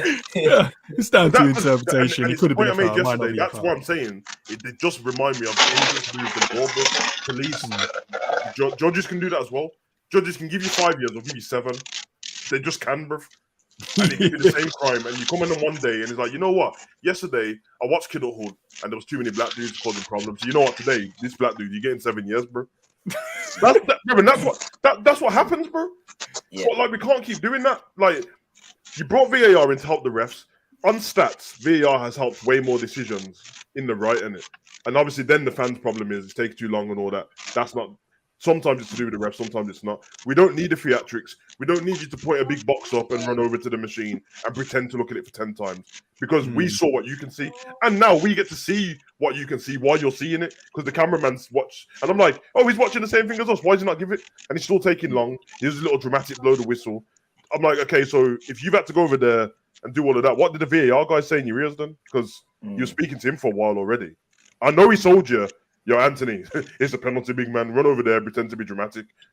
He must be saying that to him. I tell you what that suggests that as well, right? If you watch that handball that was given against Luke Shaw, the ref goes over to the monitor, right? He looks at the still and then goes to walk away again, and then stops again and watches the replay. I'm like, what are you moving for? Yeah. Why are you going to run back on the pitch? You need to watch the replay. You got to work with the TV. 2 or 3 angles. They're not talking to VAR in the ear. They're talking to Rio Ferdinand. Bro. That's what's and then going on. look, there's so much money in the game, and there's so much things riding on it in terms of, you know, I mean, no one wants to really throw it there, but come on, we already know there's certain dodginess going on with it. Look, we need a title race. We also need a top 4 race. We also need a relegation battle. And we also need a European race. Headlines. If those are done and dusted earlier on, like that season, Liverpool blitzed the league. Who cared about that league that year? If COVID didn't happen that year, everyone would be like, that's the most boring league ever happened because Liverpool just blitzed. There was no title race. Now this year, it's selling a lot more because now Arsenal fighting with Man City makes sense. Top 4 looking like it's, you know, back on again in terms of Liverpool trying to fight there. You got the mid-table teams fighting each other as well, who gets into the European spots. And then you also have the relegation battle with some top teams down there. No one can remember the relegation battle, you know, when we won the league or whoever finished in the European spots because no one cared because we just blitzed the whole league. So they do create these moments, bro. And this is what I said. You're going to see moments in games where you're like, okay, I can see what they're trying to do here. They want to make sure it's a difficult game. So if they do drop points, then the team behind them come 2 games in, then we can sell these games at a higher price because these games will be on TV fighting for the top 4. That's just my opinion, but I don't know what you guys think about that. The whole system needs to be weird, down, bro. Because let's be honest, man. One thing we do know is the season before with the COVID season, when the ref's watch ran out, his battery ran off, and then man scored and the ball went over the line, and it was like, oh, well, the watch didn't go off, so it didn't. And then we all saw it and was like, and they got relegated, bruv. And they got relegated at 1 point, bruv. So, it's mad, bro. It's like, listen, we saw it happen. I told you, man, about that. You know? Yeah, man. And I dislike, just to take it back to really simple, right? Brentford are a great team, right? And they have a lot of threats, but their biggest threat is possibly their physical attributes and their set pieces. That doesn't mean that you should cater to that as a referee. If it's a foul, give the foul. But at times I feel like if there's a 50-50 challenge, it's like there's like this subconscious thing in the referee's head where it's like, that's what Brentford wants, so let's give them that. It's like, no.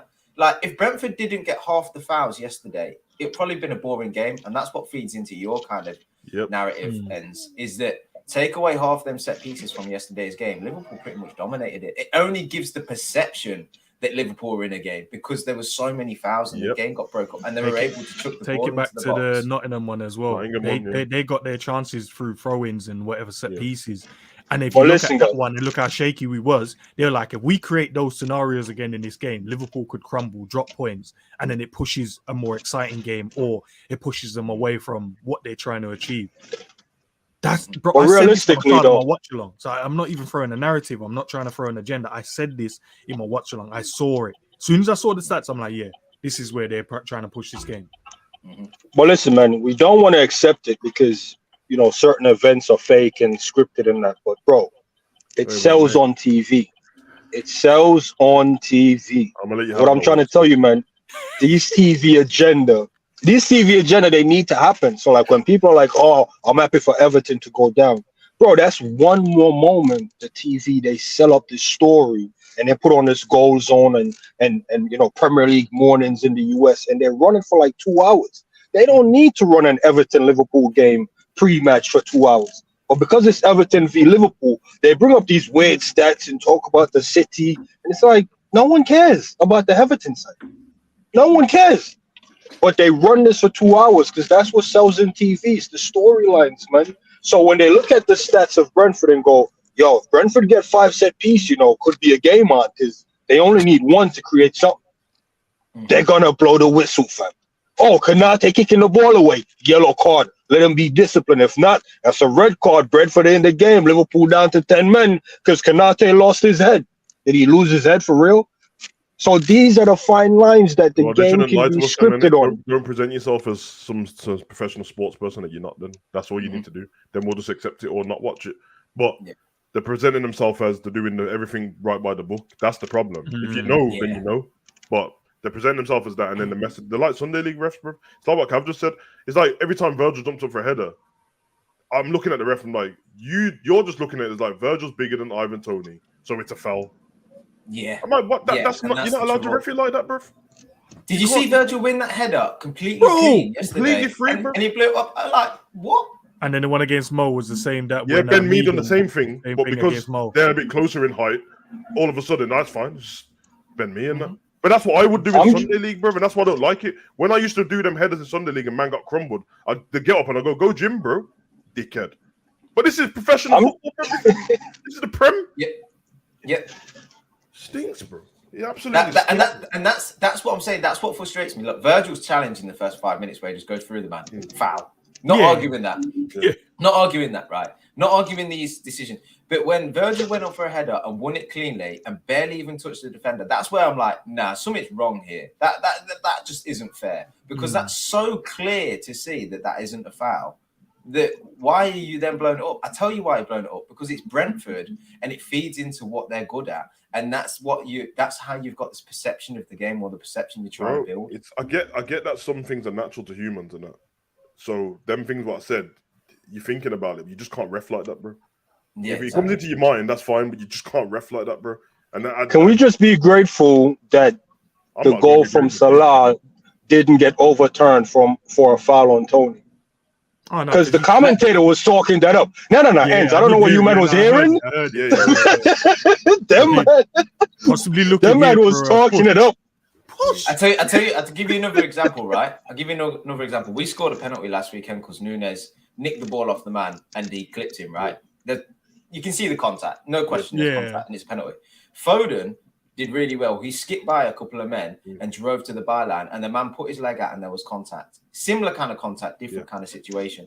No one questioned that Foden thing. Why?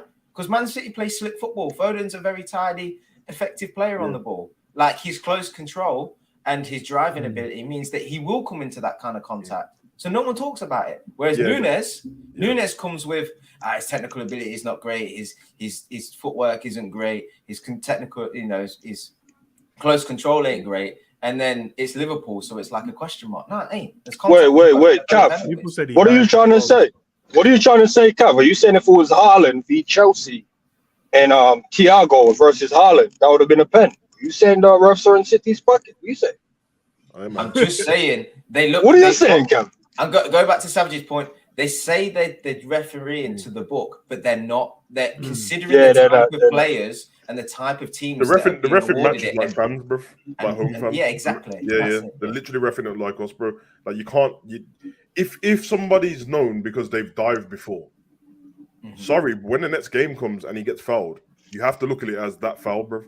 Forget what you thought before about him diving, bro. Did he dive in this one or was it a foul? You keep doing that thing off the pass, bro. That's why I said you just end up being like a police officer, bro. So us fans can do that because it's banter in it. We can go, nah, but Bruno Fernandes cheating bastard and that. Well, sometimes he's not cheating.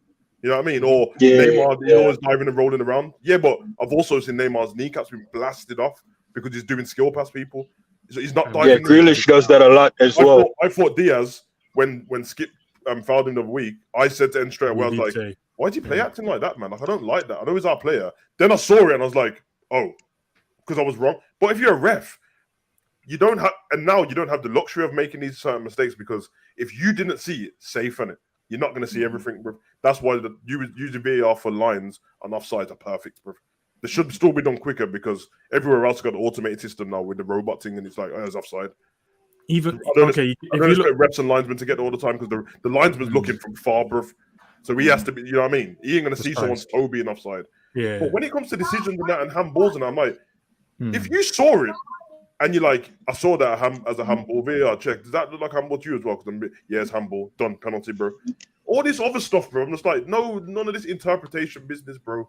Just do the job properly, man. No, it's even if you look at the foul, Kanate in the same sequence kicked the ball away because he's just clearing up and gets the yellow card, and then Diaz gets his whole shin nearly get reconstructed, and then we're talking about because he got a like a little touch on the ball, it's no longer classed as a foul. No, what happened to the rule of follow through?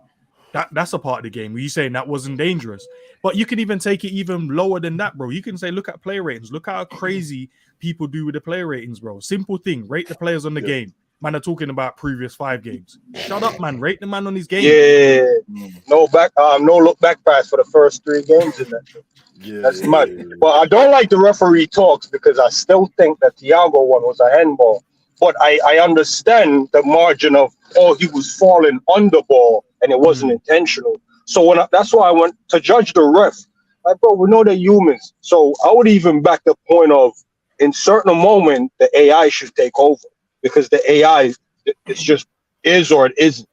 You know, you're either onside or offside. There's no the lean, the timing of the pass. That's the only time AI is going to work because everything else is going to be a human programming machine to say this is what this is. And clearly, these men have either not played football or I don't know what. I really wonder what did they do in their life before, bro? Did you watch cricket and then decide to come over to ref in football, bro? Because if you watch certain football matches, I'm like, if you play football, you know what's happened there, bro. Come on, man, stop the foolishness. I know what it is, bro. I know what it is. There's no transferable skills from a referee into everyday's life. What is he gonna do? What is a ref gonna do after reffing? It's your problem. The missus at home, bro, and giving her red and yellow cards, bro. That's what he'll be doing. What is he gonna do? Become an inspector and go inspect properties and give men fines in that? There's no transferable skills. If you had more players that turn into refs, I guarantee you players will act differently because they will know. 100%. They'll be like, he knows that was player acting there. I don't know, ends. Nah, I don't know. Man will be looking at you like dickhead. I know. I used to do that. Shut up, man. Get up. Nah, we saying so sharp as a ref. Why little man look like he just come from the quantum realm, bro? I see it. Like, oh shit. But Savage, can you imagine Ali as a ref? Oh shit. I don't want Ali as a ref. Lampard as a ref. Nah, allow it, bro. Hey man, we're not gonna talk about. Endy's kid just came from the Spider-Verse, bro, to say hello and went back, bro. He just came from the portal, bro. That again, sorry. Man came from the Spider-Verse and that he came through the portal, they walked on that and then left. Oh shit, man. Yeah, the thing is, the ref. 2 seconds. 2 seconds. Just do your job properly, innit? That's all I ask. Bro. Exactly. There's gonna be mistakes You signed up to do it. Just do it properly. Yeah, because I can't have that thingy like with the Arsenal game. I don't even like Arsenal, but the ref came out after the Bournemouth game or Brentford, whoever it was, and he's like, "Nah, it should have been a penalty to Saka and that." What do you mean, bro? So Savage, what do you think is an acceptable approach for mismanaging a game? So like, I'm always going to go to the Pickford kicking Virgil thing, bro. That's Jahan, bro. You took the player off. That got to be a red. But what do you do after the fact? So let's say the ref during the game, all over the place, running out of breath, can't catch up to the play. VAR shambles, watch dying. I'm seeing ref changing out equipment at halftime because it's faulty and that. What's the repercussions for a ref after that happens? Do they get a ban? Do they get a fine? How do we fix that up? Yeah, I don't want them losing, like not being able to pay their family and all that business. And I'm not trying to get a man to lose his job, but there has to be some kind of even if it's a suspension, but in the way that you just drop leagues, isn't it, bro? You get paid different in different leagues and that. So if you so you go down to championship for a couple 10 games and then come back up if you're good. No, I rate that because it at least allow top performing refs in the championship to get promoted to the Prem. I think there should be some level of promotion as a referee as well.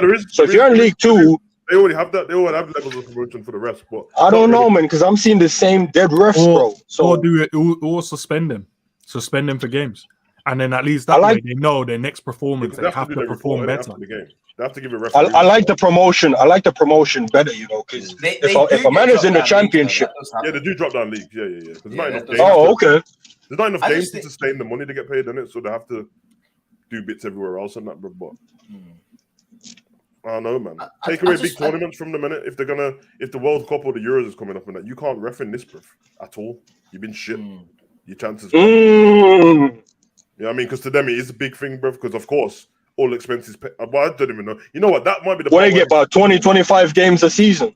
Yeah, man. It's just like they just got. Yeah, they're gonna have to be graded on that, bro. I mean, 1 stink out of 25 is calm. 5 starting to look suspect, bro. Yeah. Them refs in the VAR have to change, bro, for the game to get better. They can't have anything to do, bro. They need to be a separate governing body, bro. There's no way that. Yeah. The way it works at the moment is Anthony Taylor was the ref of the game yesterday, but and then he went to VAR the next game. He'll be on VAR tonight. In one of the games, they'll be like, "We're at Stockley Park. We got Anthony Taylor on VAR." I'm like, bro, he was shit yesterday, and now we got the camera in front of him, and he's gonna give you more shit decisions, bro. Bro, he was the VAR for the Man U game, bro. Yeah, I'm like, wait, wasn't he the VAR? Yeah, I'm like, he was the VAR for our game. And if it's so he's the in ref. Separate government. He's the in ref and then VAR, bro. All the players, bro. They don't care about the teams. They don't care about the refs, bro. It's just decisions. And even if you have to train them just to look out for what means what, even if they don't know football, if they just have to look out for these particular things, just like in UFC with USADA, they come in. I don't care if I like John Jones or Brock Lesnar or whatever. Drug test failed. You gotta go, bro.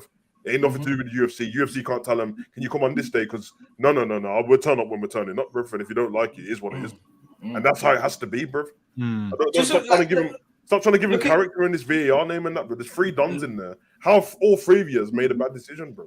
It's not boxing, bro. Treat it like the people that you do, the instructor that tests you on your driving test. Just like that. They have a chart. They don't care about driving. It's not they're passionate about, doing tests and driving people. It's just a job, and they tick a sheet. And if you fail, they'll probably be like, "Look, you seem like a nice guy, but you did run over that old lady, so unfortunately, I agree. It's a fail." Nah, Kev, I've seen way too many of them, man. Let the females slide, bro. Some girl out here with license, man. They ain't it. They probably winked at my man or rubbed his leg during the test, bro. Well, the good thing is there'll be no footballers winking or rubbing down his legs, bro. I reckon there's someone out there that could probably put together a flow chart of decisions made, and then you'd input the time, the place, the teams, the players, and you could come out with probably a closer to accurate decision than these refs can make. That's what you do, man. Because you can also find them out as well, Kev. Yeah, because after the moments happen, hold on, this is now becoming a pattern. Yeah, after the moments happen, the clips are there to see. The ref knows if he's got it wrong or not. Somebody collate all of them bad decisions, and when you're teaching these refs, show them all the bad decisions, bro. This is how it can't be run, bro. Because don't get me wrong, I know their job's hard. It's way harder than I even think it is, because I watched that thing when Gary Neville and Carragher went there, and they had to work with him for the day and stuff like that. And it was like calling offsides and stuff. And I think Gary Neville and Carragher got all of them wrong, bro. It's like, no, you didn't see Donny at the back post. And that's fair enough. And I would be fine with that if VAR didn't exist. But now it exists, you literally don't have an excuse. You have all the camera angles, bro. You know what I mean? When we want to see stuff, when we go on LFC TV or LFC YouTube channel after the game, and it shows one goal in 9 different angles. Okay, so them cameras are available, bro. So what's going on here, bro? Why can't you just find out? You know what I mean? You don't need games like Wolves when Wolves are screwing at us because they're like, oh, we couldn't the camera angles, bro. The camera angles should pick up everything. Liverpool against Arsenal. Oh, Saka, we didn't see him on the camera. What do you mean you didn't see him? I could see him. So who's using different cameras, bro? Well, listen, refs are refs, innit, man? Let's get to the people's questions. There's not too many anyway, bro. But I don't know, man. The refs are a bit of a mad one. And Lampard's lucky he never got a stinker off me, bro, because he won. But then I seen his press conference and he said the players should get some glasses of wine and that. And I'm like, big man, you've lost in 21 games. You've won 1, drawn 2, and lost 18 as a manager, bro. That's his last 21 games. That's, bro. Yo, your missus should leave you for that, bro. Just knowing it.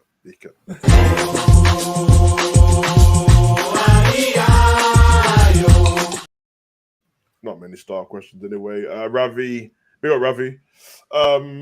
Who should be playing in the double pivot at Liverpool?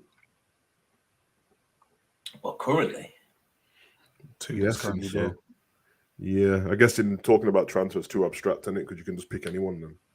But yeah, the 2 that's currently there. 2's currently there. Is that the same for everyone? Yeah, I would just probably like to see Bajcetic in there when he returns from injury. Yeah, that's what I was going to say. If without injuries, I'd say Bajcetic and then Trent next to him at the moment. What about you, Zabiri?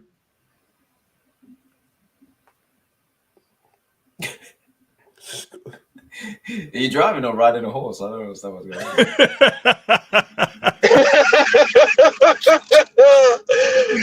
No, I like the idea of Bajcetic and Trent is cold. I would only want to see it if the 2 in front of them are 2 people that I trust. And at the moment, we don't have 2 people that I trust in that position. Because if you go Bajcetic, Trent, and then one of the guys in front is Jones. I don't want to see that. See what I'm saying? Hendo possibly, but then I don't trust the other guy next to Hendo. So that's my only worry, though.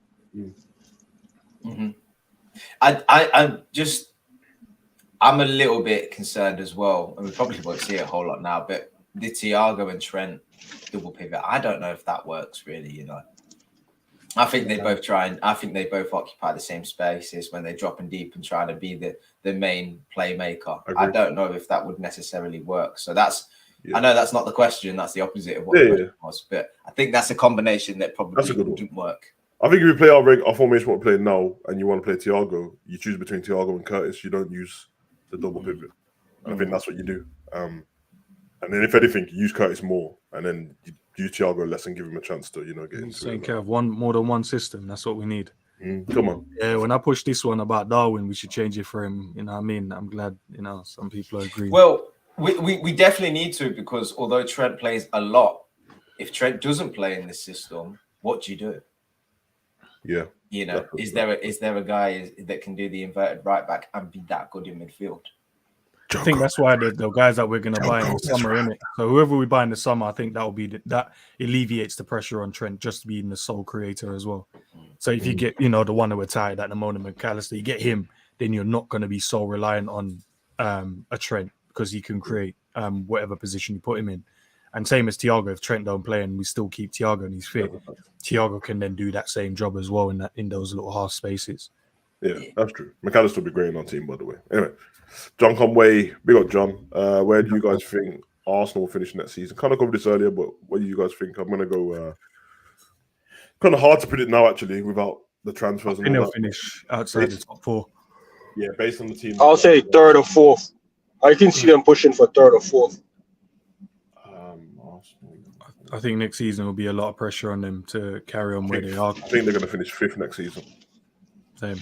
Because here's the thing. I think Newcastle will struggle if they do finish in Champions League.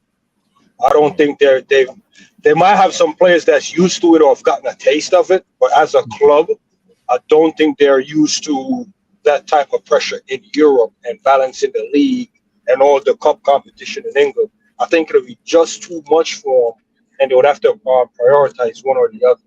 Do you not think that they can buy the players that can do what you're saying as well as be? Yeah, but the manager, the issue is the manager. That's a step up for him. I'm not saying it's bigger than Eddie Howe, but I think that's where Newcastle start to look and go, we might have the wrong manager for this next step. Okay, cool. So it'll be a credit to Eddie Howe if he can pull it off. But as a club under Eddie Howe, this is where they might outgrow him unless he steps up to the challenge. Here's the question: is Eddie Howe better than Arteta, bro? I certainly think so. As a manager, he's been in it long enough. I don't think Arteta's Arsenal wanted him at one point in time, I think it's. You're saying you don't think Arteta's better than him? I don't think Arteta's better than Eddie Howe. It's a tough one. I agree. I said the same thing. Yeah. Because one manager has obviously been at Man City and obviously learned under probably one of the greatest managers around, if not the best, if you depending on who you like and what style. And then the other one's kind of just done it the hard way and grafted in terms of he's managed lower end teams and got the best out of them. So what he did with Bournemouth was great. Man. Yeah, I think you can say it's right. I think people just go, no, look what Arteta has won. Yeah, that's what I asked, man. It's not just about what you've won. You have to look at 100. Because being the better manager it's not actually based on how your team plays football, because that's when all the coaching and tactician side comes into it. But Ferguson wasn't good at that at all. That we know now. I didn't know back in the day, but all their biggest players have said it. Neville, Rio. It's like nah. He was in the office when he was on training, bro. But his man management skills, he'd come out and say these things. His delegation skills, like picking what coaches should do what and what subs should make. That's where he excelled. The mind games with all the rest of the people in the Prem and the refs. That's where he excelled, and he's won all them titles. But as when it comes to tactics, Carlos Queiroz, come sort this out. The rest of his man. And he won all of them. So that's why I said with Eddie Howe, the thing this season will be that the likelihood Pep, if they win the Prem, he'll get manager of the season. And I'm fine with any manager who wins the Prem getting it, to be honest. There is always a caveat to say that you can see other parts where you'll see more of an improvement from another manager But at the end of the day, he didn't win the trophy. And Eddie Howe, the argument before was, well, not argument, what I thought when I wanted him to have the England job is he's done this great stuff with Bournemouth. They don't have the resources in any way, even the stadium. And it just ran out a bit of steam because they didn't have any good players. So it's not really fair to call these men dinosaurs when they never get a chance because everyone wants to go with the foreign managers. When the foreign managers are in different countries doing just as shit with their terrible teams over there, but the teams sound better in it. Like Celta Vigo sounds better than Bournemouth and that, but really, still Bournemouth and it's still Celta Vigo, both average. And then now he gets a better team, which is not even a great team. Newcastle team he got wasn't great. They were 17th. And he hasn't stopped since he's taken over. And that's where the outgrown thing comes from. We only speak about these kind of managers being outgrown for bigger clubs because we've been told this as we've been growing up.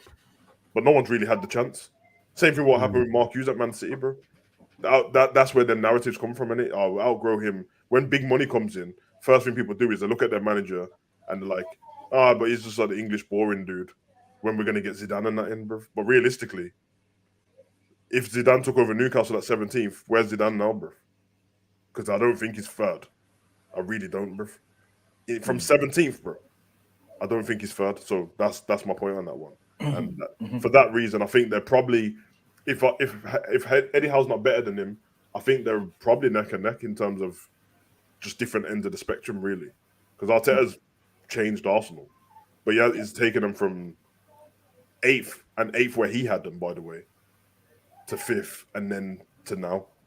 And Eddie Howe's taken the Newcastle team that he didn't put in 17th. Finished them, kept them safe in the season, had the best record along with Liverpool and Man City last season from when he taken over, and now the third, and about to get Champions League spot or Europa League, which they haven't had. It's massive, bro. It's massive. Do you think, because I'm just thinking about the pressures at Newcastle, there comes pressure on Eddie Howe because of now we know the financial power that they have. And they haven't gone out and splashed money as we quite expected. And that can be quite a negative thing. We've seen that with the Liverpool fan base.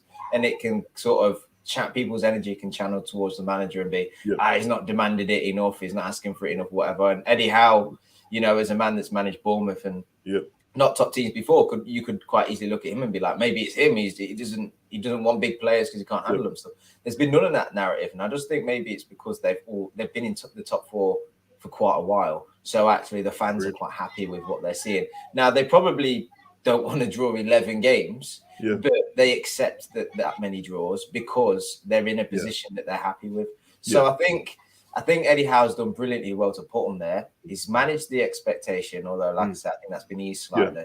And tactically, I think he's been sound. And he's playing players in positions and they're still doing a job for him. Like Willock is, Joe Linton in midfield, Burn at left back, Willock in the front three. He's not playing Alan St. Max. So he is making decisions, and most of them are going for him. But I think I back him to do well, and I think he deserves a chance next season, even if they get into the Champions League. But there will be different questions asked, and if they don't get the recruitment right, they could end up in a situation whereby they're in the Champions League and trying to get back in top four, and then he'll be under different. I agree with that as well. And if it doesn't work out, then that's when you should be looked at being moved on. I just don't want him moved on just for the regular sake of there's a foreign manager who's free now, and he sounds like he's better.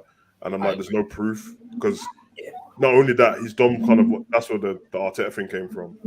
It's the whole like the ethos around the club and the fans towards him as well. Like now, Newcastle's always been a footballing town. There's a city with one team in it. They've always been that team, and there was obviously the problem was with the owners before. Because I saw how attached they got to Benitez, and all they'd almost keep him in the Prem, but they were attached to him and they were pissed when he left. And I was like, well, he's not doing that great. And they're like, nah, bro, they've been bad so long that like when I saw that what's her name, Kendall, she asked a question before. They asked her a question on Sky Sports about winning the trophy when they were in the cup final against Man U or top four, and she was like, "No, we want the trophy. Like that's the main thing." And it is a hard question because technically you don't get the physical trophy for top four, but it does change everything, can it? Yeah. But they're like, we've had it so long without it, which is the fact that they're going to surpass Tottenham in the way they start playing football, and I feel like Tottenham are going to fall away. that's terrible on Tottenham's behalf, considering where he was. And that's the fine lines, man. They should have hung on with Pochettino a little bit longer. And I would hate for Eddie Howe to lose his job. And then when he loses his job in the January or something like that, that's all of a sudden they start spending money. I'm like, well, why didn't you just give him a chance, bro? And that's what they did with Pochettino. Remember, Pochettino went a whole season with no signings, got them to the Champions League final. He's like, yeah, I'm going to need players now. Didn't give it him. He was 8th. You sacked, bro. And this was like halfway through the season. And then Mourinho comes in and you start buying players again. And then Conte comes in, you start buying. Doesn't make sense. But I guess I can't tell billionaires how to spend their money, can I? So if they want to keep someone in, they will. Only Chelsea get lucky with the fact that every manager can spend money, no matter how good or bad they do. And then we'll just replace them. I don't know, man. Yeah. Well, we'll get out of here now. There's 3 games on today. 3 games? Yeah, 3 games. They affect every part. They affect every part of the table pretty much. They're on throughout the day as well, aren't they? We've got a kickoff. Yeah, time. I actually didn't know, which is good because we're about to finish because the game starts at 3:00 at the Leicester game. But you know what? I told you this, and because I work for myself, bank holiday means nothing to me, bro. So I never clock onto anything. But yeah, let's chop these up quickly.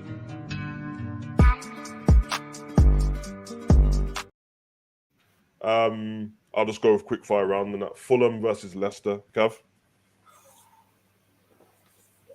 2-1 Leicester. Ends? 3-1 Leicester. Zabiri? Moving on. 1-1. I'm going to go 1-0 Leicester. Brighton versus Everton. Cav? 4-0 Brighton. Ends? 3-2 Everton. Zabiri? 2-2. Nah, that's Zabiri's got. That's the one I was going to go with 2-2. Little Desmond on it. Nottingham versus Southampton. Fucking hell. This is 0-0. Fucking stinkiest. No, I'm gonna say this: if these like draw 0-0, bro, they both need to get out the Prem, bro. You're stinking up the place, bro. Like, what's going on, man? I think he'll finish 2-1 Nottingham. Cav? Yeah, same. Yeah. 2-1 Nottingham. Zabiri? 4-1 Southampton. I'm gonna go 2-0 Southampton. Jeez. And I think today's a Ward-Prowse free kick day. I believe so. Ward-Prowse free kick day. Jeez, bank holiday Monday. But I'll tell you the ramifications of these games. If Southampton win, they don't get out of the relegation zone. They just go up to 27 points and they're still at the bottom. If Everton win, they get out of the relegation zone and they go to 16th unless Leicester win. That's a big jump. If Everton and Leicester win, then the both will be out of the relegation zone. Well, Leicester's not in there anyway. And Leicester will go to 33 points. Oh, yeah, because West Ham's pretty much safe now, isn't it? So from 16 downwards is the relegation zone now. And then, yeah, for Nottingham, same. If they win 33 points as well, because they're all on joint points. Leicester, Leeds, and Nottingham are all on 30, and Everton on 29. But if Everton draw and Nottingham draw or lose, even that, Everton's still in the relegation zone on goal difference, bro. I think it's done for Everton, man. I think,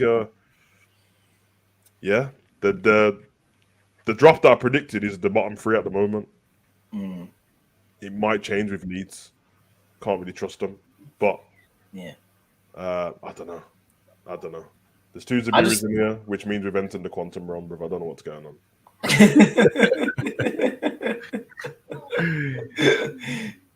But yeah, man. Let's get out of here, man. Let everyone go enjoy their bank holiday and that, man. Hopefully, everyone enjoyed that. To chop it up. Yeah, another great show, bro. Yeah, man. Enz has got videos all week, of course. So We've got videos. Subscribe. I don't know when my next video is. I don't care. They'll be up in it. Hidden notification bar. You'll find out and all that. Yeah, man. Everyone, go and enjoy your day, man. We'll get the hell out of here, man. Peace. Peace. put my boy up on the map.